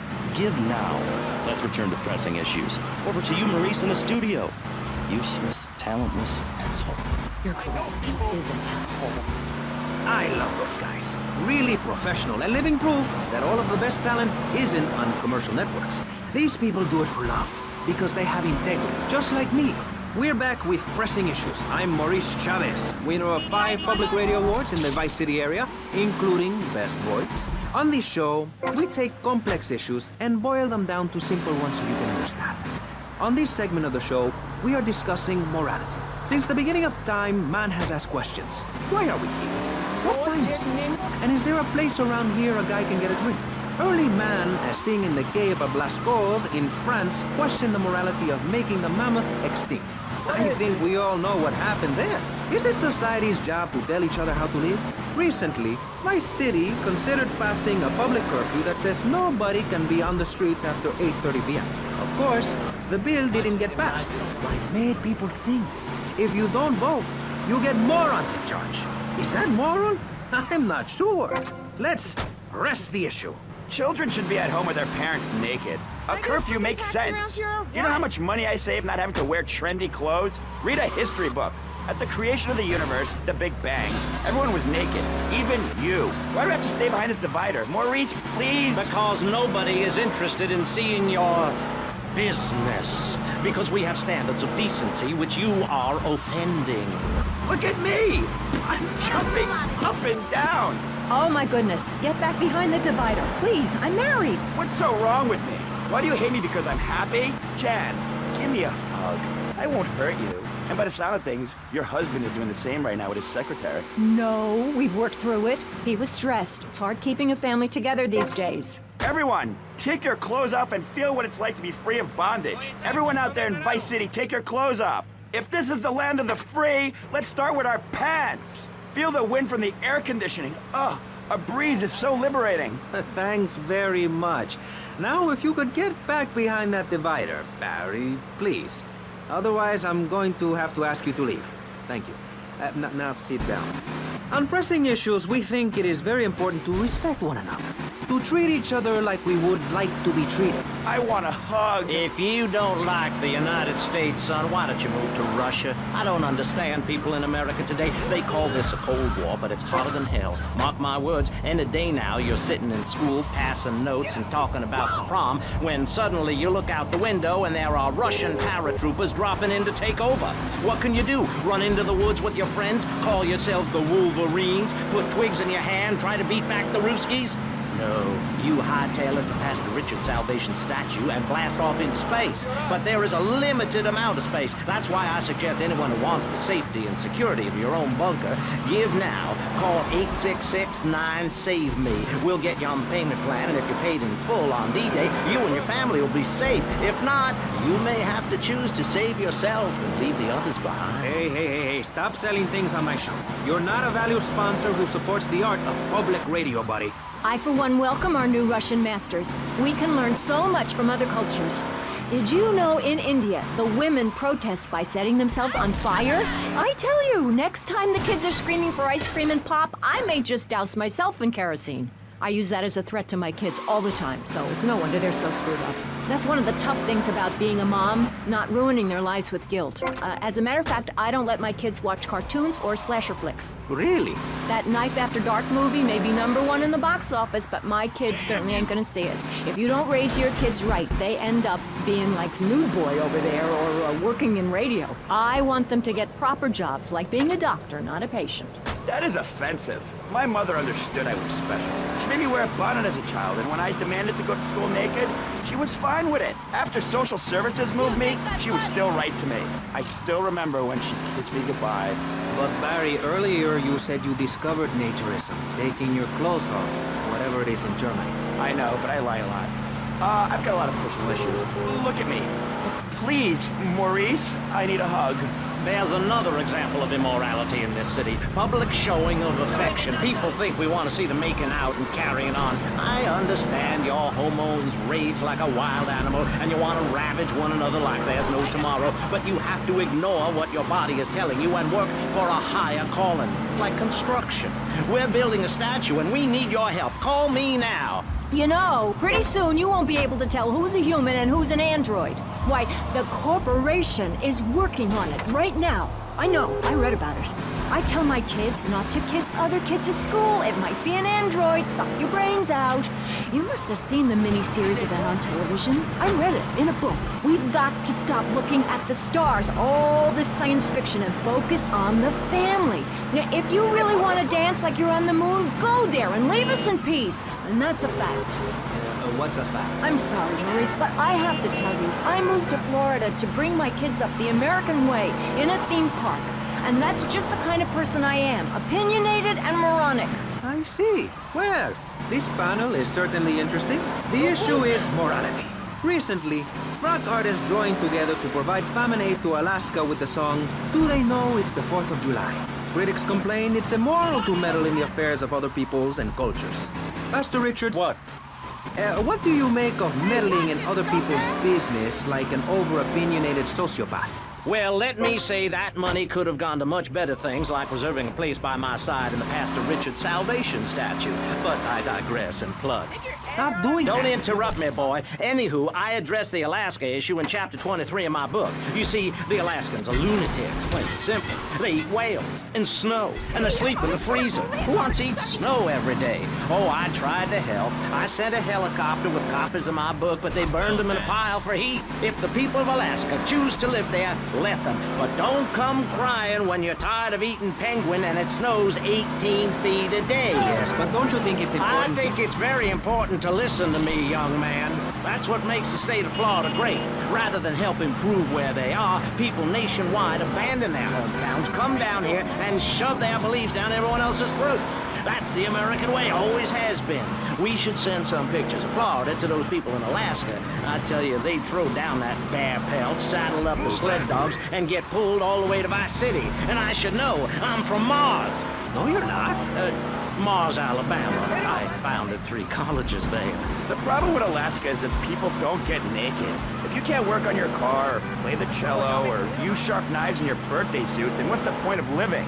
Well, it is a bit cold there. People put on clothes when it's cold. We evolved without a warm covering of hair. That's a lie, sir. We come from the great meteor of truth. Clothes are a habit, like shaving and taking out the trash. As soon as you stop, you realize what a prisoner you were to society and the twisted state of morality. People think that nudists are immoral. Well, we're not. I'm married, I love my wife. In our commune, it's so wonderful to wake up in a big bed and go to breakfast clothed in nothing but a smile. What kind of people are there in your weirdo commune? Single people, families, elderly couples, teachers, politicians, and especially truck drivers. Truck drivers understand what it's like to be by yourself for days on end, with nothing but country music on the radio and a stick in your hand, shifting gears over and over. Truckers realize there's nothing to be ashamed of on the open road. Get naked and beat it out down the line. You've never seen a sense of community and morality like a nudist colony. We share everything, the cooking, cleaning, wives, a shared sense of what it's like to be a complete social outcast. Oh, wait right there, Barry. I'm getting something through the cats. Headphones, that is. Yes? Yeah, okay. We just want to tell you a little more about public radio funding. We'll be right back after this. Hello, I'm sure you're enjoying our high-quality programming. I'm Michelle Montanius. Jonathan, I think it's time to acknowledge the people who are sending money in to shut us up and end this dreadful begathon. Here's a $10 pledge from Fran in Little Havana. Wow, you think she could have given more than that? Yes, mean bitch. I hope she dies an agonizing death. Absolutely, Michelle. And remember, if you want us to wish you well, dig deep and dig soon. That's right. At any moment, conservatives could vote to end our funding and place a fast food restaurant where our studios are. See, there are some people that think everything has to make money. It doesn't. That's why you should give now. Correct. Next week is Environmental Week, sponsored by My Batsu and the Vice City Power Corporation. And next month, we're celebrating Proust's influence on Vice City in association with the Degenitron. But for now, let's return to pressing issues. Remember, VCPR is an advertising-free zone, much like the moon or Times Square. Welcome back. The show is Pressing Issues. The subject is morality. I'm Maurice Chavez. Let's carry on pressing the issue. Now, when the Europeans were done ruining their continent with bland food and soccer riots and arrived in the Americas in the late 15th century, the subject soon turned to morality. You see, Europeans wanted to colonize America, so they had somebody to make fun of. The Pilgrims left England for the religious freedom in Holland, where they visited coffee shops, and after they packed up their ships with plenty of coffee, tea, and cakes to liven up the trip, they set sail for the New World, which they heard had a magnificent roller coaster. Once they got here, they were very hungry, having been on a ship for 65 days. So they ate for 3 days straight. Thanksgiving quickly became an annual custom. America was founded by people who wanted a place where they could tell other people how to live. And I'm a history major. But do we have the right? The question, is it moral to celebrate Thanksgiving, a holiday that is clearly about gluttony, annoying relatives, and awful casserole? Well, I for one love a casserole, and at my weekly meeting, my congregation has a potluck. You see, a casserole is a lot like life, Maurice, and that's the basis of my philosophy. If you put a bunch of leftovers from the fridge in a pan and bake it, somebody will probably eat it. It's like my book. You believe in your favorite sports team, then they get massacred. You believe in gravity, then it turns upside down on you. You love your favorite TV show, then the network ends it with a lousy finale. But you can believe in me, and if you believe in something, support it. It's one thing to love something, but if you don't shower it with money, then just don't talk to me. Communism, don't make me puke my guts out, please. Well, I myself love casseroles on Thanksgiving. And the way to teach your children the rich history of America is through theme parks. I just love Pilgrim World, especially the part where you get to slaughter your own buffalo and take home the meat, or give the locals the flu while buying their land off them for a pittance. That's what children need. What is? Wholesome activities that benefit the family. Now, what good is it if a kid plays Degeneratron for 5 hours? Oh, sure, he's killing space aliens, thank you very much, but it ain't putting food on the table. And he's learning bad language, like when my family go out to dinner, we're starting from scratch, even if Daddy is working late again. We build our own spears, smear ourselves in dung, and then wait in a swamp for something to come by. In the suburbs? I bet your neighbors love you. How long do you wait? Don't you get arrested? Hey, mister, I'm married. Look at the finger. It has a ring. I've got children, for Pete's sake. Stop eyeing me up. I wasn't. You were. I can see you undressing me with your eyes. Well, I tell you, I was a cheerleader and nearly a prom queen. And I could have married anyone, but I chose John. I chose him because he had a kind face and a rich dad. I didn't know he was going to cheat on me or embarrass me. I didn't know. But I won't be made a fool of. I've got the children. Okay, Jan, it's okay. Men are idiots. Ask my ex-wife. Don't worry. Stay calm. I'm not eyeing you up, but I am a little worried about you. How are the children? Do they enjoy school? Of course they do.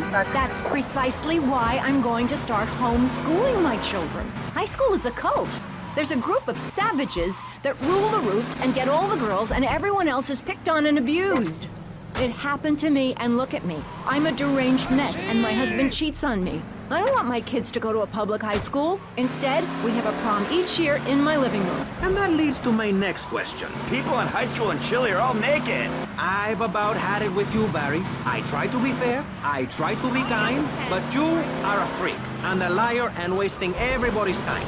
The organs below the belt are for reproduction and removing of bodily waste. There's no reason that when I go to buy a soda or a transmission, I need to be distracted by your privates dangling about.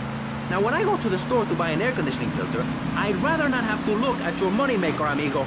I'm glad you are proud of it.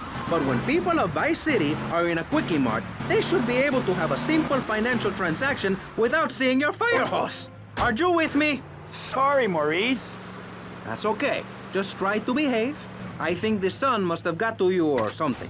Yes, maybe that's it. Maurice, if I may, you have a fine show here, and I'm glad to be on it. But everyone within the sound of my voice and smell will die in the fires of doom. It is written. TV is trash, radio is trash, our newspapers are run by Canadians with an agenda. Our very way of life is threatened. We formed this great state to play golf, and I'll be damned if any weirdo hippies are going to tell us we can't fill in wetlands and make a home for ourselves, complete with 18-hole championship standard courses and selective admission. Heathens will ruin the land, acid will rain from the skies, we'll never hear my voice again, it will be anarchy. TV teaches immorality. Refugees, glue, the price of tea in China. How can we raise children in this environment? My little boy asked me the other day, Mommy, are unicorns real? What am I supposed to say to that? Do I lie and make myself as bad as the boy's father? Or do I break the little boy's heart and ruin his life so that he ends up a nudist or a freak or something? It's a difficult question, Jack. A very difficult question. Is it right to lie? Clothes are a lie, Maurice. No, Barry, clothes are a way of keeping warm and not getting arrested.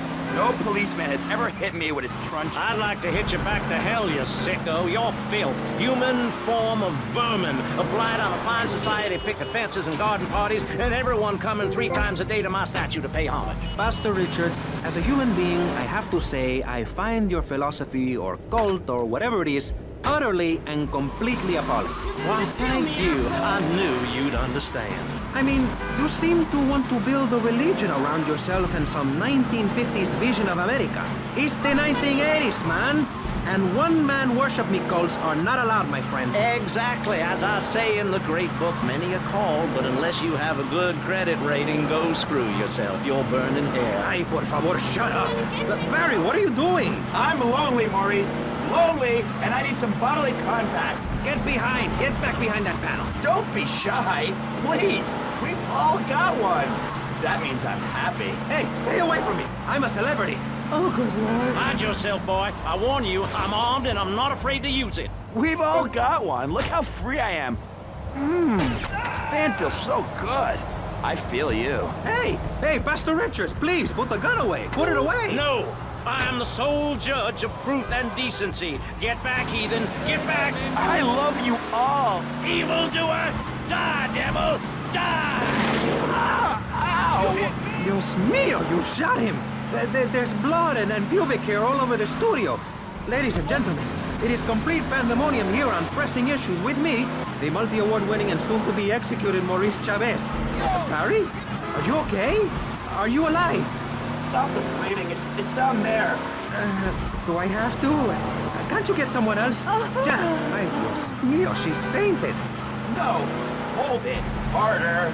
Oh, that's so good. I need another now. Maurice, please. I might die. Okay.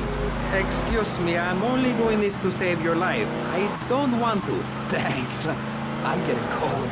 Quickly. It's okay to use tongues. Get off of me! I'm happily divorced! Shall I send him to hell, Maurice? Yes! I mean, no! No, you psychotic lunatic! Put that gun away! Don't point it at me! Or your what, son? You think I'm scared of your conventional lily-livered morality? You think you can tell me what to do? You think it's wrong for me to have 5 concubines to spread my genes, or to use money from the statue for building my own palace in Hawaii? You think that's wrong, do you, son? Do you, huh? No, Mr. Pastor. It's all right. I think it's very right. Very right indeed. You're the boss. You're in charge. You're the king. Damn right I am. Now, I'll tell you about morality. Morality is what I say is right, and immorality is what I say is wrong. You gotta understand this. I do. Oh, I'm bleeding. I need a proctologist. Shut it. Now, next question. Ask me anything. Ask me anything you want to, Yeah, son. well, I'd love to, but it seems that is about all we have time for, actually. The thing is, you see, this is public radio, and every once in a while we need to appeal for money. Or cut away when people start brandishing guns in the studio. Like this. You're on Pressing Issues, and in this show we discussed morality. I think we made a lot of progress and really came together. I'm Maurice Chavez. Bye. Please, don't kill me.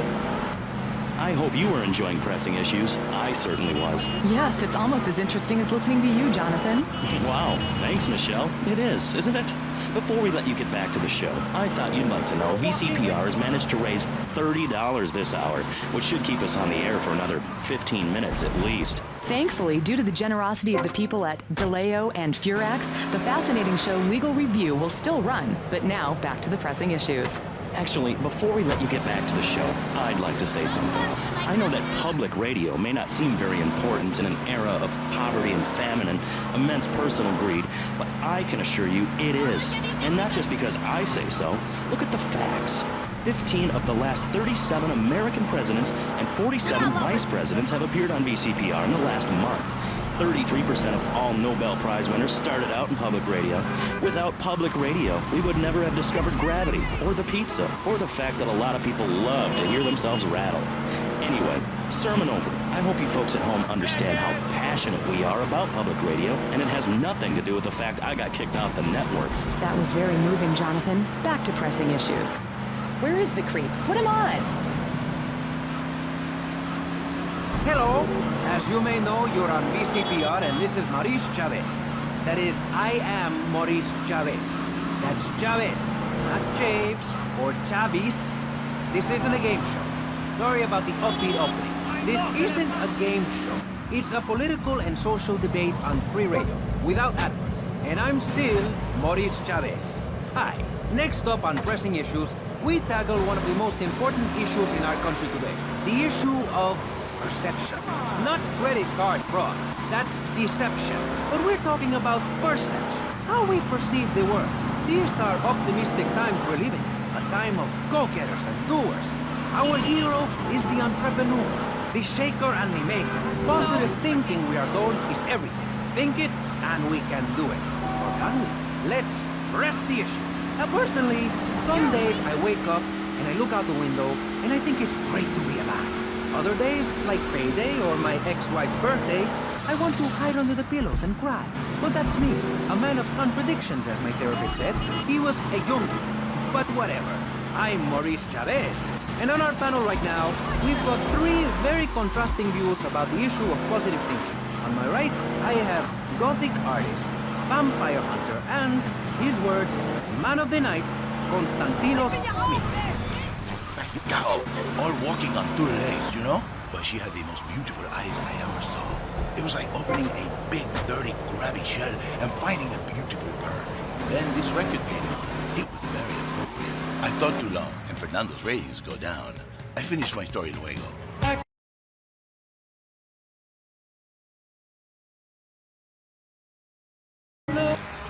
coating your bread with cooking oil to have that extra piece of cake or bowl of kitty litter. After a night out, my tongue tasted like carpet. It was embarrassing. Now with Salmonex, I can eat a whole box of crackers or lick my life partner's... stamp collection. Oh, nice. It's like having a salivation army in my mouth. Now I can suck a Lollipop. for as long as I want. Salivex tastes like your own saliva. That's because at Salivex's state-of-the-art production facilities, we use salivation philanthropists who make Salivex all day. Salivex, when it comes to personal dryness upstairs, we're deadly serious.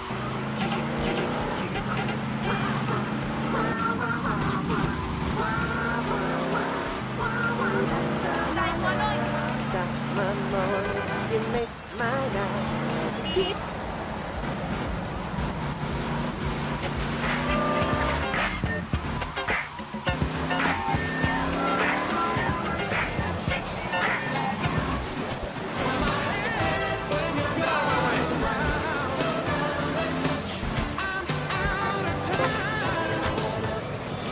I know you come.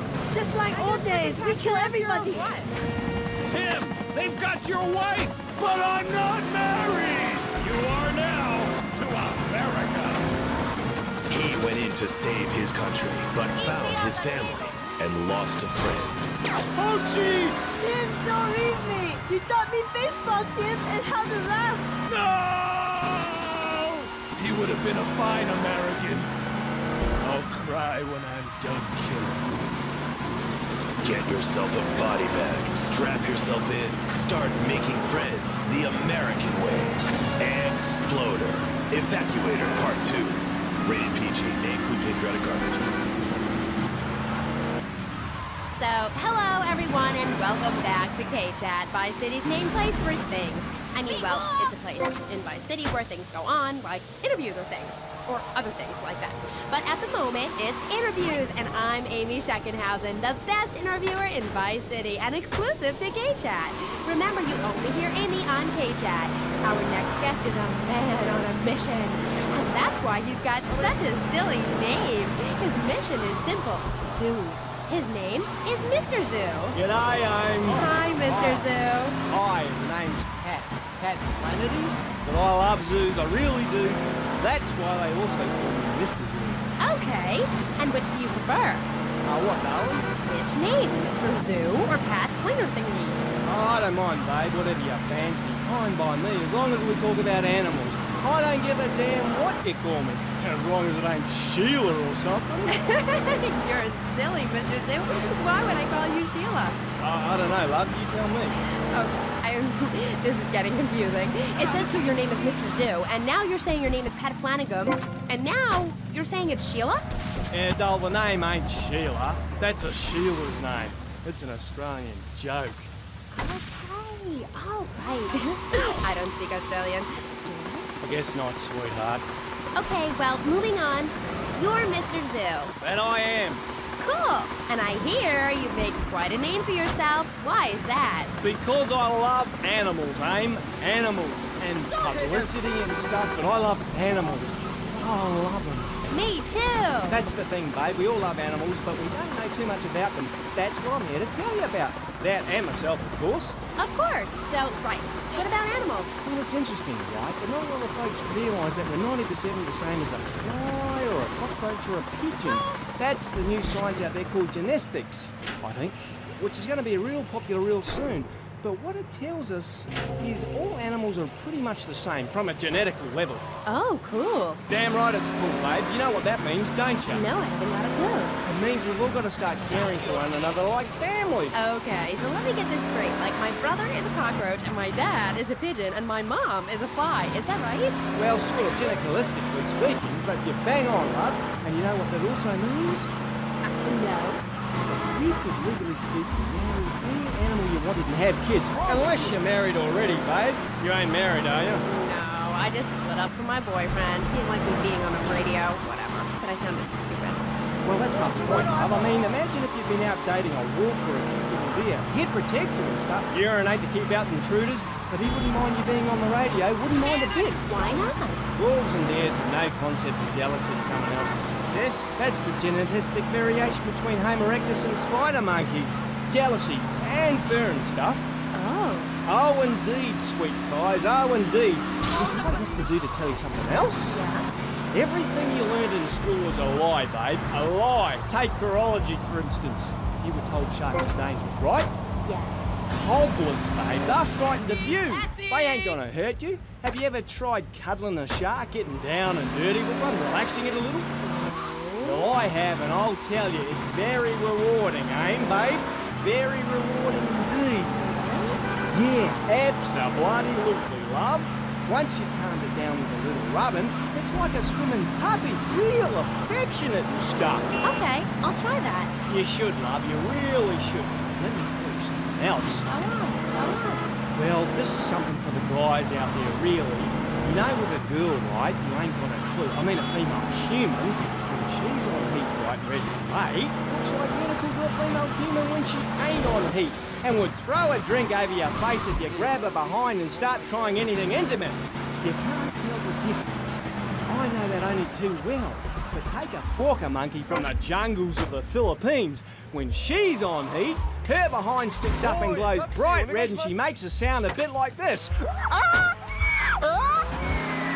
And any fool or thing that can tell she's right and ready for action certainly clears up any confusion. Yeah, I guess it does. Or a female black widow spider. Now, they eat their mates after the deed. Ooh. Yeah, I know. That certainly puts things into perspective, doesn't it? I've never done that. No, but you can now, because you're the same.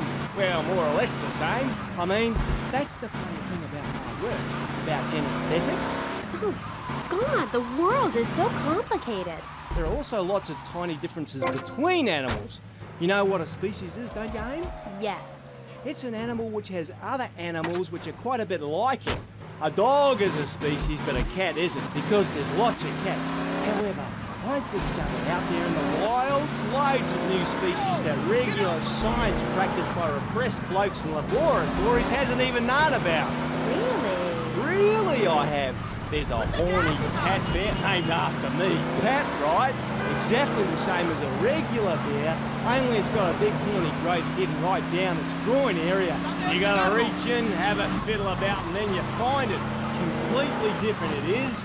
I was amazed when I found it. I can imagine. I was amazed when I left the hairdressers. No wonder, darling. Oh, the double-gutted cat tree monkey. Exactly like a normal tree monkey, only it's called after me. And if you have a rummage around inside, down in the back door, you discover it's got 2 digestive tracts. 2! Amazing. Really profound it was. Ooh, that's gross. No, Aim. It's the science of Mr. Zoo. Getting down and dirty with animals. Because I love them and I hate lies. Okay. It also says here you like zoos. It's a love-hate thing, babe. That's nice. But I'm certainly an expert. I know what I'm doing and I'm not afraid to expose myself. Okay, well, I'm getting a little confused here. Why don't we take a break, and when we come back, take some phone calls, because all the buttons are really flashing all of a sudden.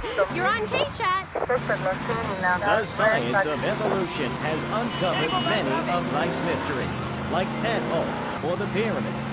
But the mystery of the armpit remains. What's it for? Why is it hairy? And why do men have nipples? But one thing is for certain, the armpit smells bad. Luckily, there's Pit Balm. It's like napalm for your skin, or Agent Orange on your sweat glands. Pit Balm stops unwanted bodily functions in their tracks. It's as effective as sending GIs into a peasant village. When you're fighting the war against personal hygiene, bring out the heavy artillery. This Friday night, it's the incredible sitcom that has captured America's heart and given the whole country a new catchphrase. I'm 42! Just the 5 of us. After a mix-up at the adoption agency, the Chesterfields came home with 3 zany new house guests. Jimmy, tidy your room and go to bed. I'm so sick of it! Keep telling you I've got a rare disease! I look 12, but I'm a 42-year-old investment banker! I want to go out and get laid! Oh, yeah, and I'm Santa Claus. Now, tidy your room. Asshole! Shaw, our posh suburban home must be a welcome change in that alley you were sleeping in. I really enjoy living here, but there's not enough booze. It's the funniest, most touching half hour on television. Charlotte, what's that smell? I said the ketchup fire again. Yeah, I can help you with that.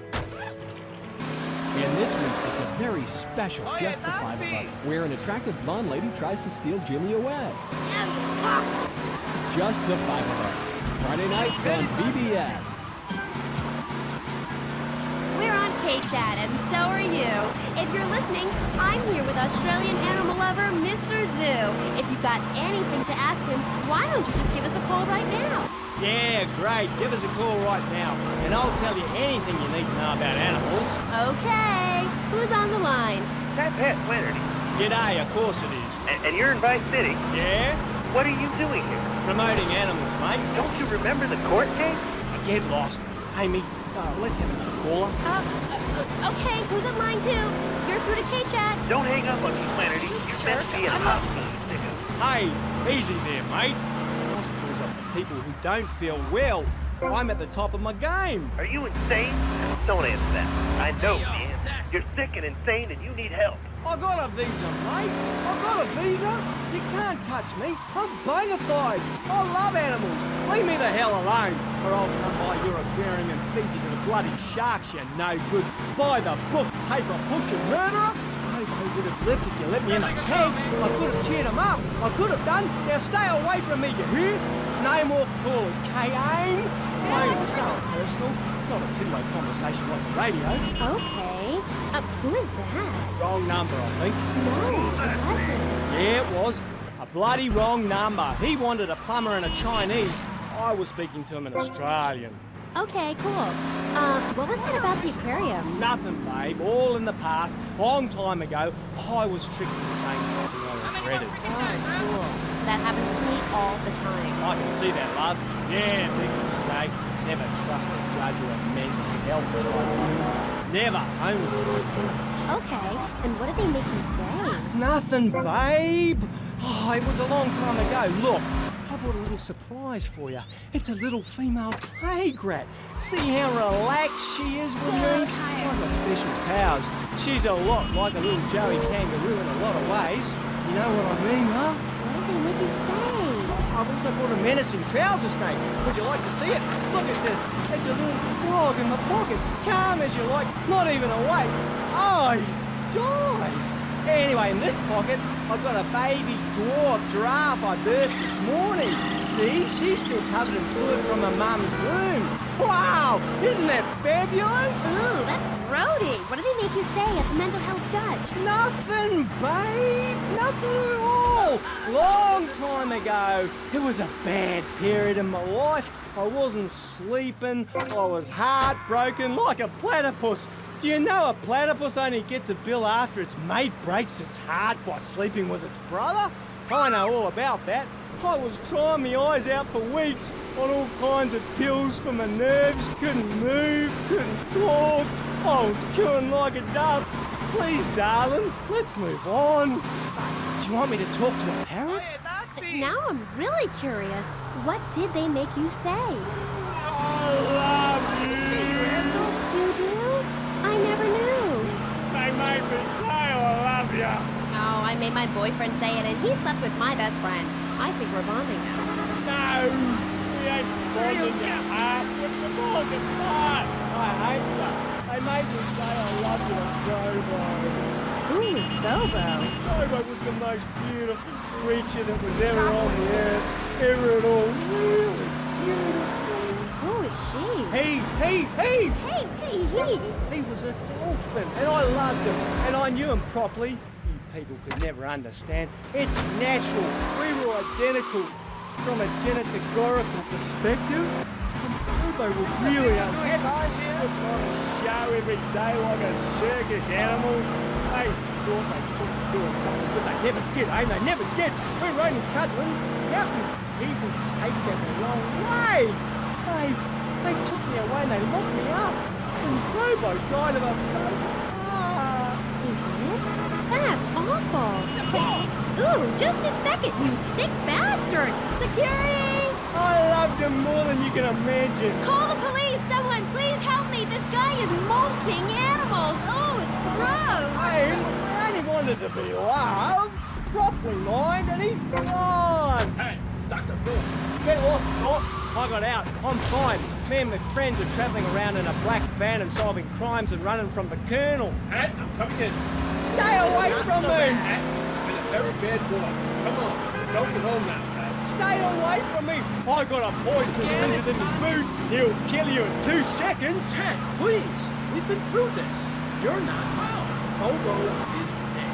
It's time to get back on the medication and start piecing your life back together while locked up in a padded cell for a very long time. Until you die. Is it that time again, Doc? Yes, put on the street. Look, it's even got your initials on it. And swallow this. Whiplash! Did I tell you? I love animals and they love me. I got a message. Look for a while at the That is a very important son. We rarely let the dangerously ill out of society. And when we do, it's not always fatal. Okay, great. Let this crackhead out of here. Oh, no bother. I never knew animals were so interesting. We'll be back after this. You're on K-Chat. Don't go away. Do yourself a favor. Pick up your telephone. Call now. 1-866-9-SAVE-ME. What better place to witness 40,000 years of nuclear winter than from the comfort of a very own space-ready nuclear bunker? When we raise 25 million, we will build a 50-story tall likeness of me. If we raise 300 million, the statue will rotate so I can look over this great city and cast an evil eye on degenerates. And when the imminent nuclear strike occurs, those who put faith into action with sufficiently generous contributions will join me inside the Pastor Richard Salvation statue as we blast into space. Contribute to the Pastor Richard Salvation Statue Fund. Pick up your telephone. Call now. 1-866-9-SAVE-ME.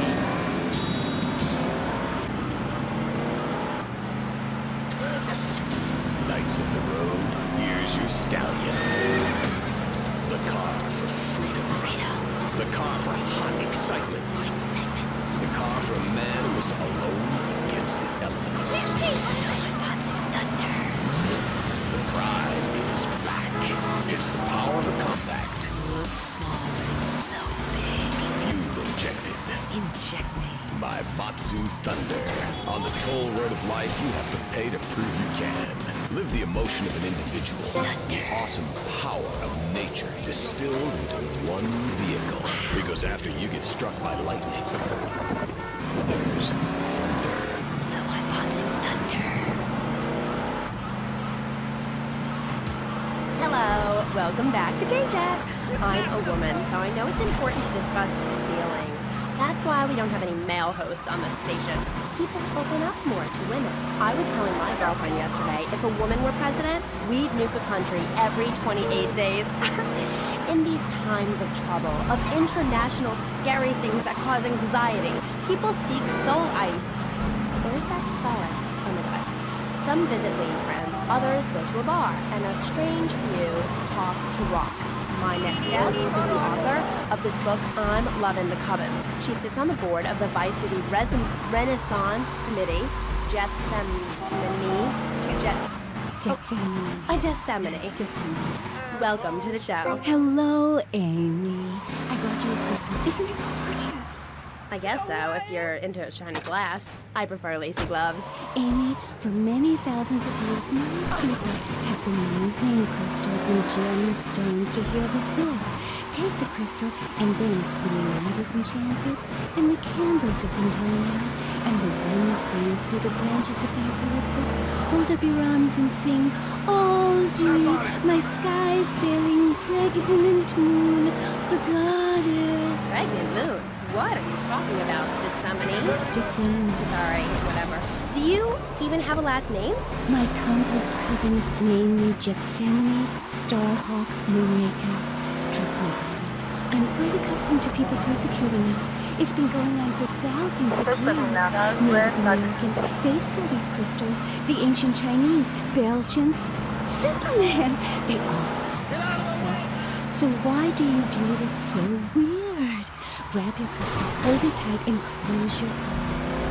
You will be transported back 35,000 years when the temperature of Europe began to drop. The tundra was teeming with animal life, and small groups of hunters followed the free-roaming reindeer. And there, under the magnolia tree, a woman breastfeeding a baby lamb. Do you see it? It's nature. Ew, gross. You're one of those filthy hippies that thinks breastfeeding in public is okay? Well, it's not. There are bottles of milk at the store. Don't act like a cow. You really remind me of someone, by the way. See, Amy, you're putting the blinders of society on. We're all the same. I remind you of yourself, of every man and woman. No, not of them. They're trying to outlaw nature. If I'm in the park and a nice gentleman comes along, I should be able to breastfeed him. Pretty soon, everything natural will become illegal. It's really depressing. If I died right now, would I get buried by a female priestess in a cave, surrounded by my favorite tools and ornaments? No. There was a time when children were taught about their bodies, about the goddess lady of the mammoths, about the importance of the spiral dance clutching a bison horn under the crescent moon. At the Beating Wild Shop where I work, we have classes that teach the importance of eating wild flying shellfish and understanding ancient crop circles. Oh, I love lobster. Have you ever tried talking to one? Energy flows from everything, even a tractor. My mother, the moon, taught me how to trace ley lines with your bare feet in the dirt. Listen, you're very weird, and you smell like patchouli and compost, and I think you might have a shot at a boyfriend if you shaved and got some gel in your hair and put some clothes that fit or something. I mean, please. To Joan of Arc, Jane. I was given this fascinating pamphlet called Caucasian Female Body Hair in American Culture.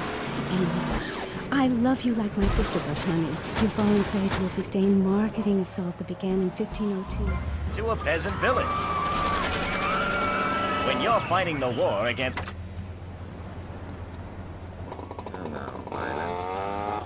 That nutty guy without any clothes. Yes, you're right. Positive thinking. Exactly, friend. We're talking...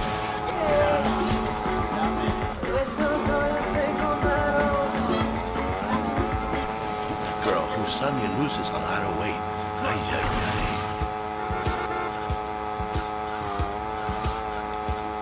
Vice City is a beautiful town, no? A real special place.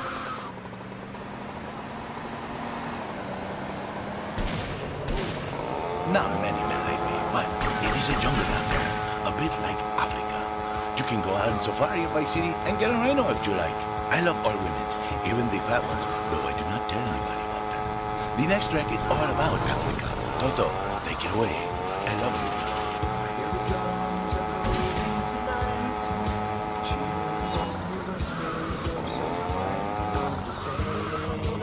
I know you didn't want to be a pizza boy. Well, I don't give a damn. Hey, come on, mister. Deliver these quick.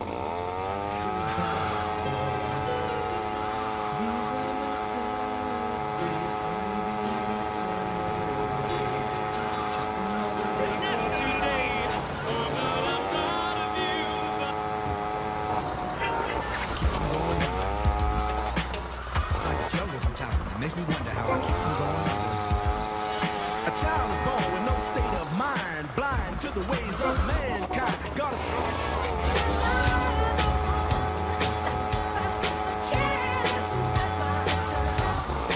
That one's hot like leather seats on a 100-degree day. Vince is wrong. But you must hit Freddy with your broom. Freddy's been very naughty and not learned his spells. Hit me, Harry Legs, hit me. I deserve it. Prank caller! Prank caller! Sorry, listeners. Somebody call the IRS. These need delivering. Yes, poor man, so lost and ill at ease with his father, son, and Mother Nature. I hope he finds what he needs. And I need to take a commercial break. Yeah, good luck. Get seminal.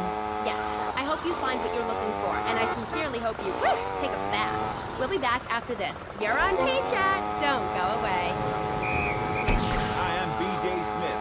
In my long and illustrious 3-year career in the top pro football, I whooped some serious ass and got paid for it. They didn't call me death in tight pants for nothing. When you had such a rewarding career maiming others as I have, you know how to stay fit. Through running, wrestling, stepping 20s on panties of boxing slippers, firearm training, nasal suit, and beating the hell out of your fellow man. That's what keeps me healthy. And now, using training methods I perfected, it's going to work for you. With BJ's Fit for Football, watch those pounds fall off. I'm down to 300 pounds using exactly the method I demonstrated on tape. I mean, who are you going to trust to get you fit? A man who can rip your arm off and beat you with the wet end? Or some aerobics instructor who wouldn't get you...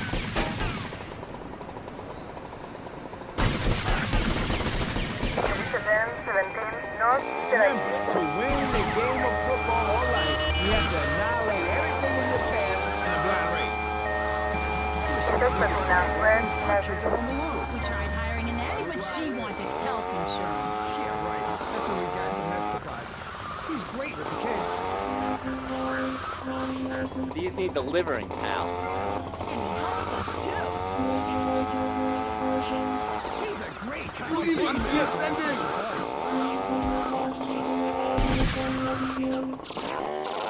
It's like having a personal alarm clock.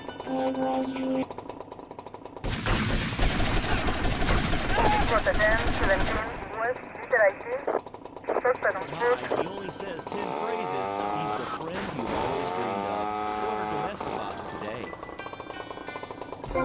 So, welcome back and all that stuff. You're on K-Chat with me, Amy Scheckenhausen, on Vice City Station for the stars, including me. And boys, have I got a treat for you.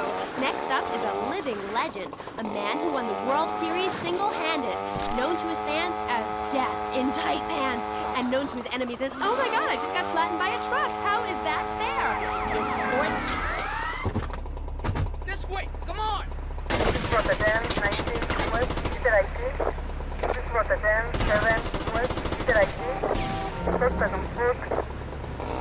the same, isn't it? Football and baseball aren't the same. And one of them, you get bored during a 5-hour game. You touch yourself a lot and start a massive brawl with players who are degenerates, egomaniacs, and criminals. The other's football. Yes, but it's all the same. No, Amy, it isn't. Anyone can hit a home run. In baseball, you stand around the field dividing your salary by 162, waiting for some action. Talk to a guy who just played an hour of football. He's been in the trenches getting Agent Orange sports drink poured all over his head to keep him from taking an innocent life. One is a game for men, the other is a game for pansies who like wearing button-down shirts. They call baseball a national pastime. If that means making $1 million by standing around all day, count me out. I'll work for my money. Yeah, BJ, just like me, I can tell you. Yo, baby, it's cool. I just want you to know what I did. I do. Jeez, get over yourself. You must have a testosterone imbalance like all those jocks who shower with other men. You can't tell me you don't look at other people's business. Baby, I play professional.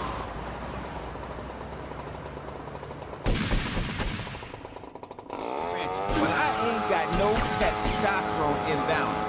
That little mustache you busting out looks like you should be talking about some hormone problems, girl. Excuse me? What did you say? Oh, no. Damn, baby. You're so ugly you make blind kids cry. BJ, you better stop being a bully just because I'm not into the jock scene. I like sensitive guys, you know, like actors or rock stars or that kind of thing. Not some great big hulking giant that has to tell everyone how important he is. Well, I didn't realize we were trying to impress each other here at Street Thing. I was thinking we was here to discuss my new exercise video or talk about my possible comeback in professional football. Not sitting here flirting with each other. I'm a married man. I'm on my 7th. So you got a big family, all those wives. That's fantastic. Not really. You see, I really like family, especially some show up you didn't know existed. I tell you, Father's Day, I'm scared to go to my mother. My big heart has caused me a lot of heartache, but when you're in the public eye, you can't always tell what people are about. BJ has met some real manipulative people. 7 wives. That's fantastic. No, I have 1 wife. These need delivering. So you downsized, right? Yeah, something like that. If you want to win in life, you have to change players. You can't play on the same team all the time. So, oh my god, isn't this getting intimate, BJ? I feel like we are really connecting. I'd like to connect with you. Other men may fumble, but I go into the trenches like a doorman. That's actually part of my video.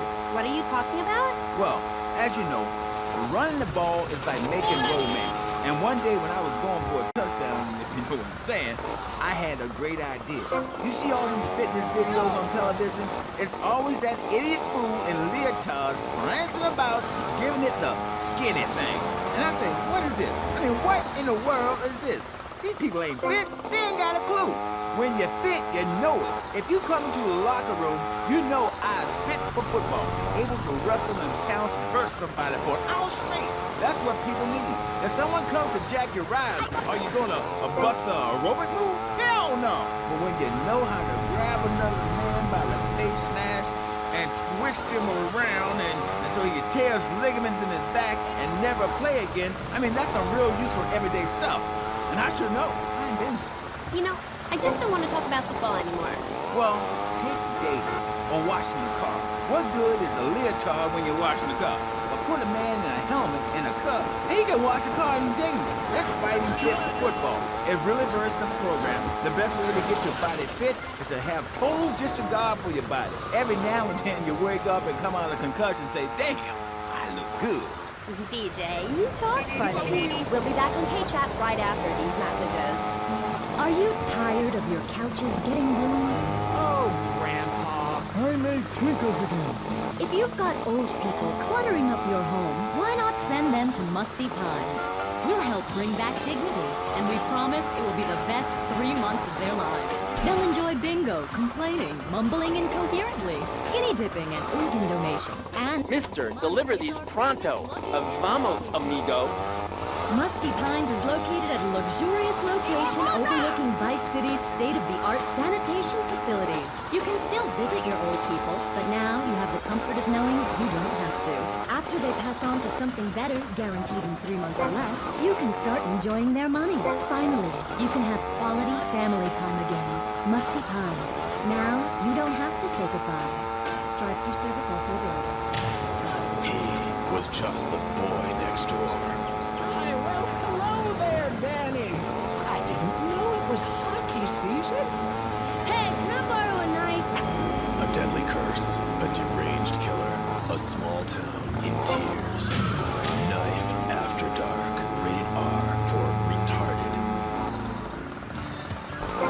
Ew, that's gross, BJ. Stop hitting on me. Hi, I'm Amy, and you're on K-Chat.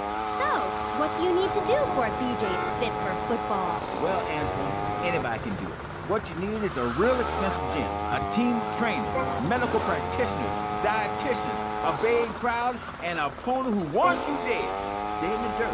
I mean, a nasty, blood-sucking leech of a man who will destroy you if you don't destroy him first. A man you like set animals on. He's the enemy, and you sit in your... Come on, mister. Deliver these things or you're sacked. Like a kitty cat on catnip. I'll sack a man, power drive him hard, again and again, because if idiot comes my way, I'll nail him every time. This video sounds like a lot of fun. Fun? Fun? You think it's fun when grown men cry in mortal agony? When you're so scared of what you're gonna do to a man, you step outside yourself like an astral projection and police go Kent State on you and people crying and bleeding and pouncing each other in the face, and that's just in the locker room before the game. That's your idea of fun? Yeah, I guess. Yeah, mine too. That's why I'm making a comeback. I've been retired 2 years, and I'm telling you, selling cars or appearing in soft drink commercials is not fun compared to having 50,000 low IQ morons in Green Bay or Tampa or Liberty City or whatever, screaming how they want you dead just because you're playing for the Mamas. That's actualizing the self. Wow, that sounds interesting. Tell me about it. I'm doing it. I've been to... Hey, wait a minute. Are you reading a book over there doing this interview? No, I can hardly read. Get on with it. I'm trying to, sweetie. You best listen. The comeback is a real deal. B.J. Smith, 6-year Pro Bowl MVP, the man responsible for more broken bones than anyone since people had legs. I'm a fiddler crab. You can rip my arms off, and I'll just mold and grow new ones. Where? Right here, right now. Let's get it on.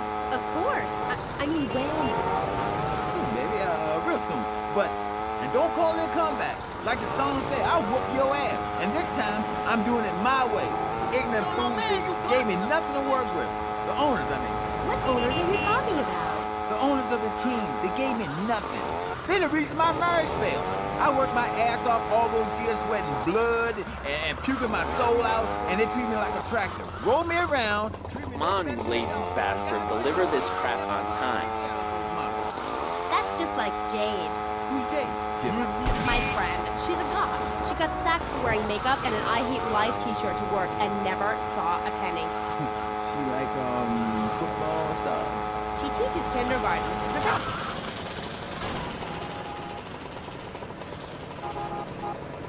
Why can you lose something? What did you lose?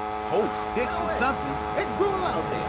That's just like Jade. Those kids are evil little brats. Listen, are you going to talk about your freaking friends who dress like a funeral? I thought we were here to talk about BJ. BJ Smith. And I feel alive. I mean, really alive. Ain't nothing more invigorating than holding a man's head in your hands and looking him in the eyes and saying, I can kill you in 1 second, old man. And he says, I got a wife. And he said, give me all the money in your cash register. What are you talking about? BJ, are those muscles real? That's funny you should ask. Because the answer is yes. They ain't implants or nothing. Wow, you're enormous. Nah, this guy's twice my size. But I'm quick, rich and angry, like a Republican. So, I see. Look, I ain't got anything more to say to you, and I can't fall in love with another guest or I'll get sacked. So let's go to the phone. Who's on line 1? Hey, Amy, I'm a first-time caller. How you doing? I love your show. Sort of. BJ, man, you're awesome. Here's my question. How'd you play that game against San Andreas with 2 broken What are you waiting around for? He's need delivering. This is the greatest day of my life. Well, why the hell you call in? Don't worry, I'm a professional. The method I use in the game against essays is actually a part of my exercise video. When in doubt, go for the groin. I hope that answers your question. That's a problem with the public. Fans. I get it all the time. Know what I'm saying? Absolutely. I get that all the time. People say, are you that girl off the television in that show? And I say, no, I'm the girl from the radio. I just look like her. Anyway, BJ, that's all we have time for now. Thanks, Amy. And, look after that mustache. Okay. Thank you.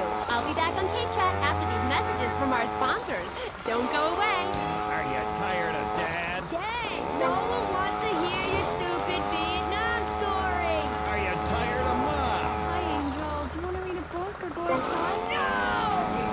The arcade comes to your living room, only without the creepy guys offering to show you puppies. Awesome! The Degenitron, you can play video games just like you're in...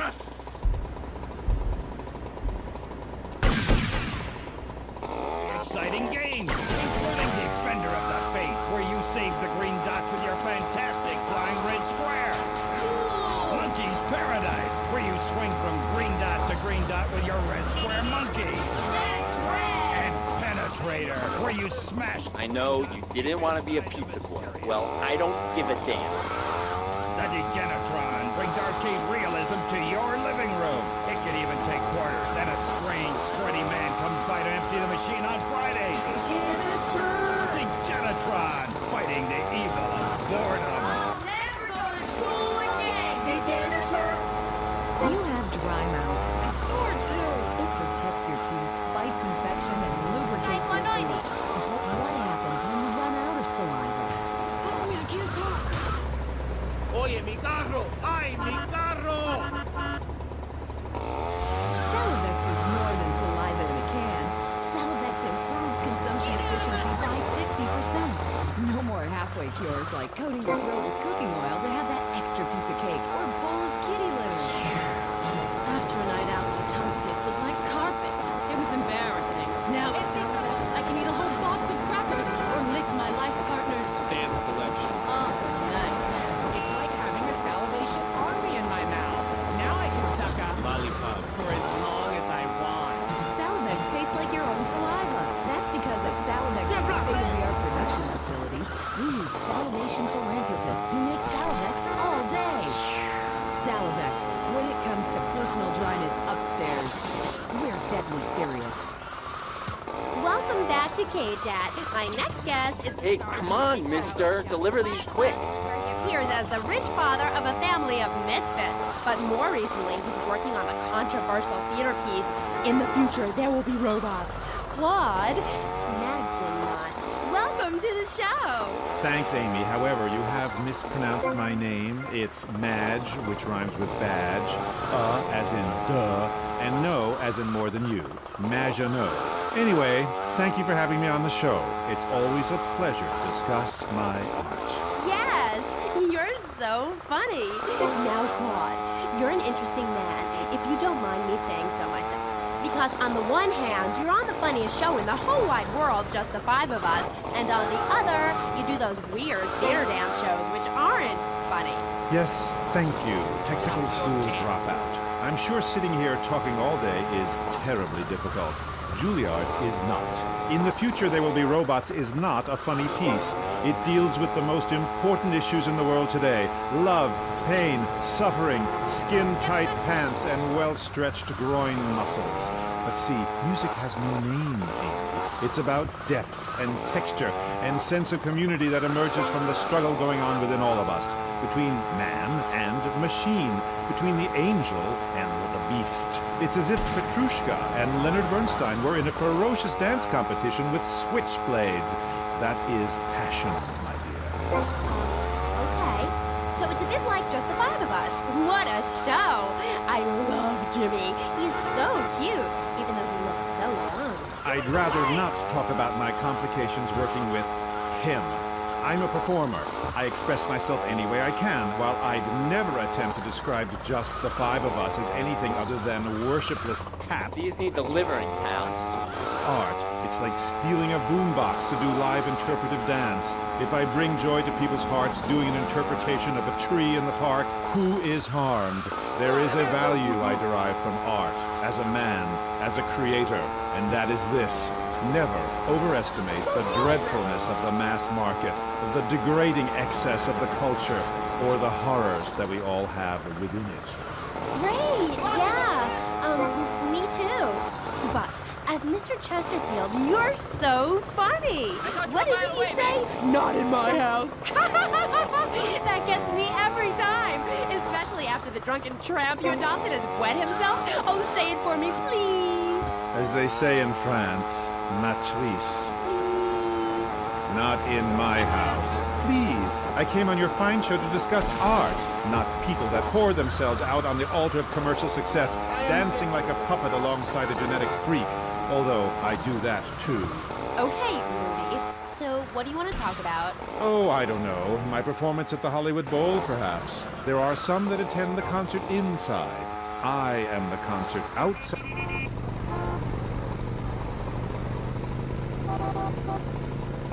The seriousness of my purpose. At a young age, I held puppet shows on the corner that had people weeping and lying down. No wasting time this time, pal. About encouraging ordinary, working-class people that there is something enervating about a modern dance performance. That seeing in the future There Will Be Robots will change your life, no matter what your life's like now. Kind of like getting a new haircut. Yes, exactly. No, nothing like a new haircut, you half-wit. This is movement. Watch my hand. Yes, movement. There's a manatee on stage. See? We cannot hear from the wall of Wagner around him. We have lasers that shoot him down, cut him free his soul from the bondage of the past. And then on stage, we have snow that falls and represents love in all its forms. The robot makes a snow angel, and we begin to cry. Close curtain. I love just the five of us. Please, enough! 5 succeeds while robots starve. Attendance has been poor. If I were opening this with the Orquestra Filarmonica de Jalapa in Mexico, there would be riots in the streets with small children giving me flowers and weeping. Here in Vice City, they wouldn't know art unless it came as a tube of beef jerky. They told me, Claude, it can't be done. Vice City is for sun worshippers and Philistines, and I told them no. I told them if I'm directing a work of commercial dross down there, I must save my soul with some serious art. But to be honest, Amy... Man, can you take these? Right. I feel ahead of my time. The best artists are ignored. I mean, surely any right-minded person would rather spend an evening watching me express the meaning of space.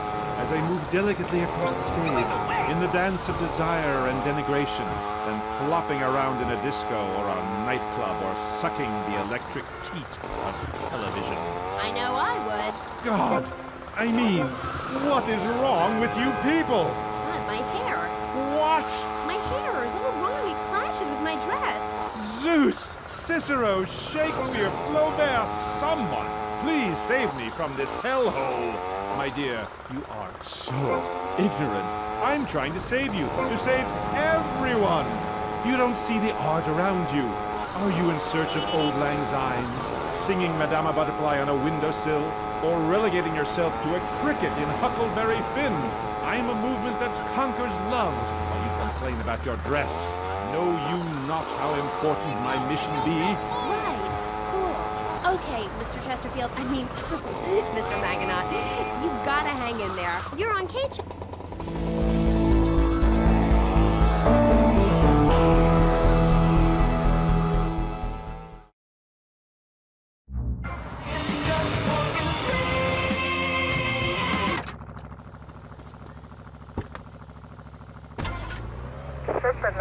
Central by Sports.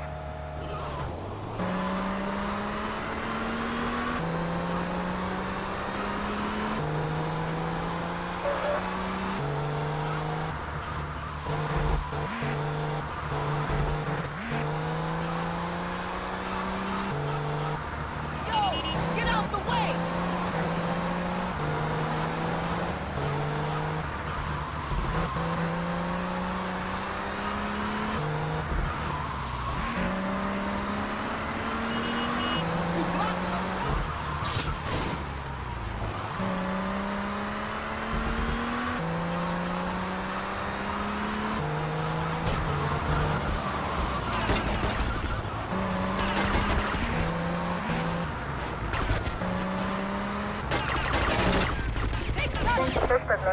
Central by Sports.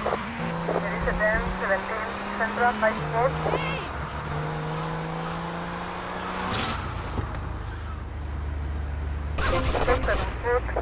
This was a 10-17 Central by Sports. There is a 10-7 Central by Sports. West by Sports. You nearly killed me, man! There is a 10-7 Central by Sports. This was a 10-17 Central by Sports. Nova International.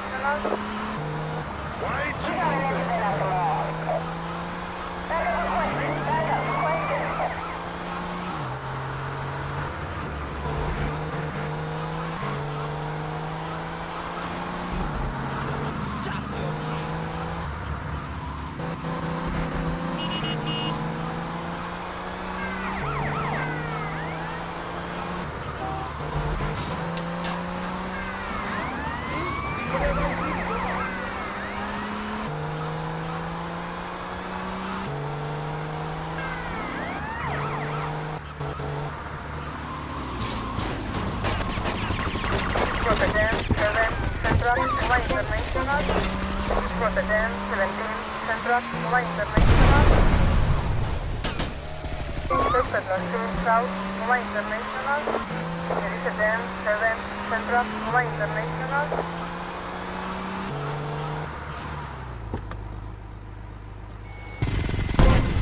Respond to a 10-17 Central Nova International. This was a 10-7 Central Nova International. Suspect Central Nova International. There is a 10-7 Central Nova International. There is a 10-17 Central Nova International. Suspect Southeast Nova International.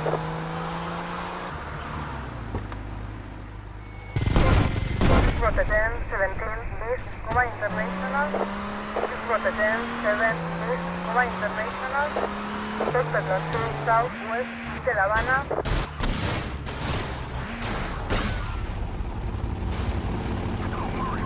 This was a 10-19 Northwest by Sports. This was a 10-7 Northwest by Sports. We have problems in the Ocean Beach area. This is Miller. I'll take care of that. I'm going after. There is a 10-17 North by Sports. Respond to a 10-17 Pedro Sur, Central by Sport.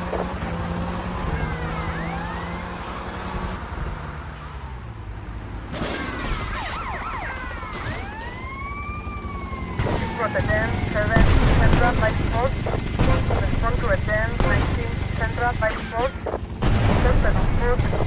Respond to attend 17, Central by Sport. Rotterdam 19, Central by Sport. Pedro Sur, Central by Sport.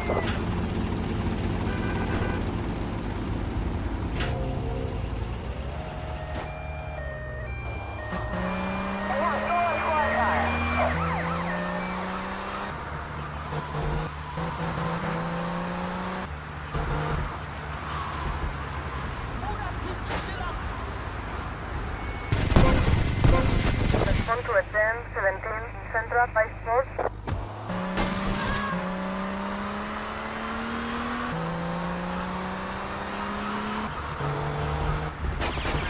Attend 7, North by Sport.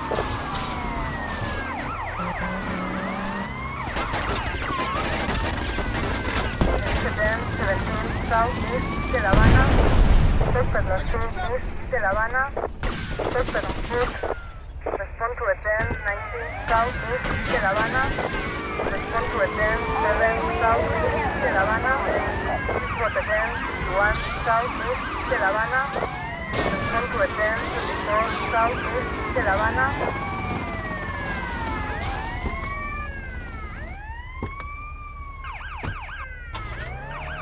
Service attend 51 Central de La Habana.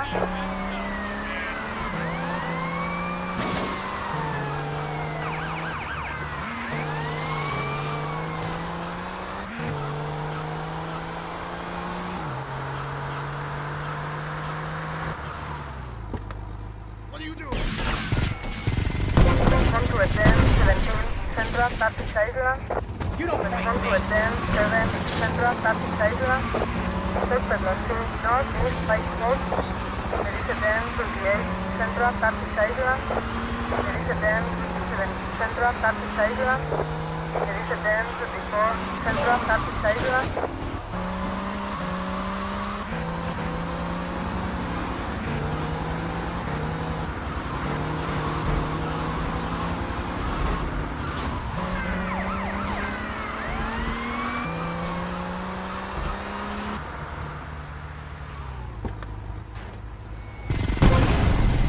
Rotterdam 19 South East de La Habana.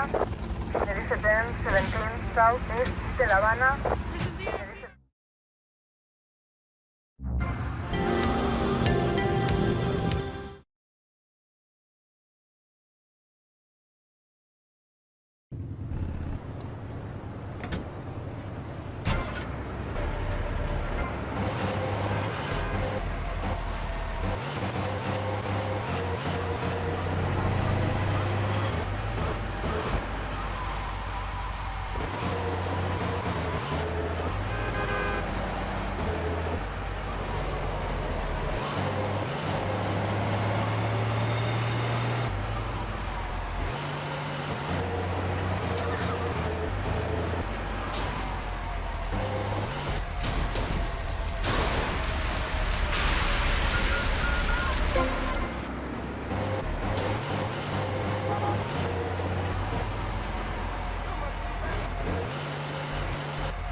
was an escort. You ain't never had a real boyfriend or wife.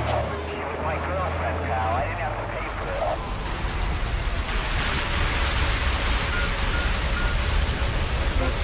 This is radio control. We got problems downtown. That is the question. Over. 4754. I got contact.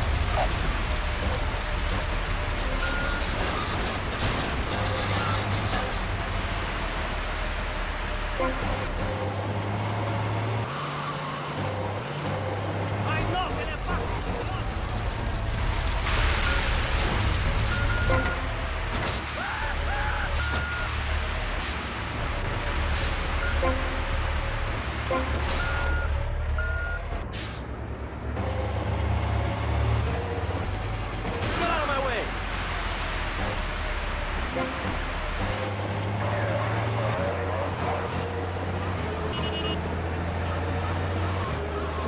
This is radio control. We had an incident in Little Haiti. Disturbance in progress. Over.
I checked it out. Not a big deal. Just a couple of idiots with a case of fecal cream. I gave him a little beating. Nothing too serious.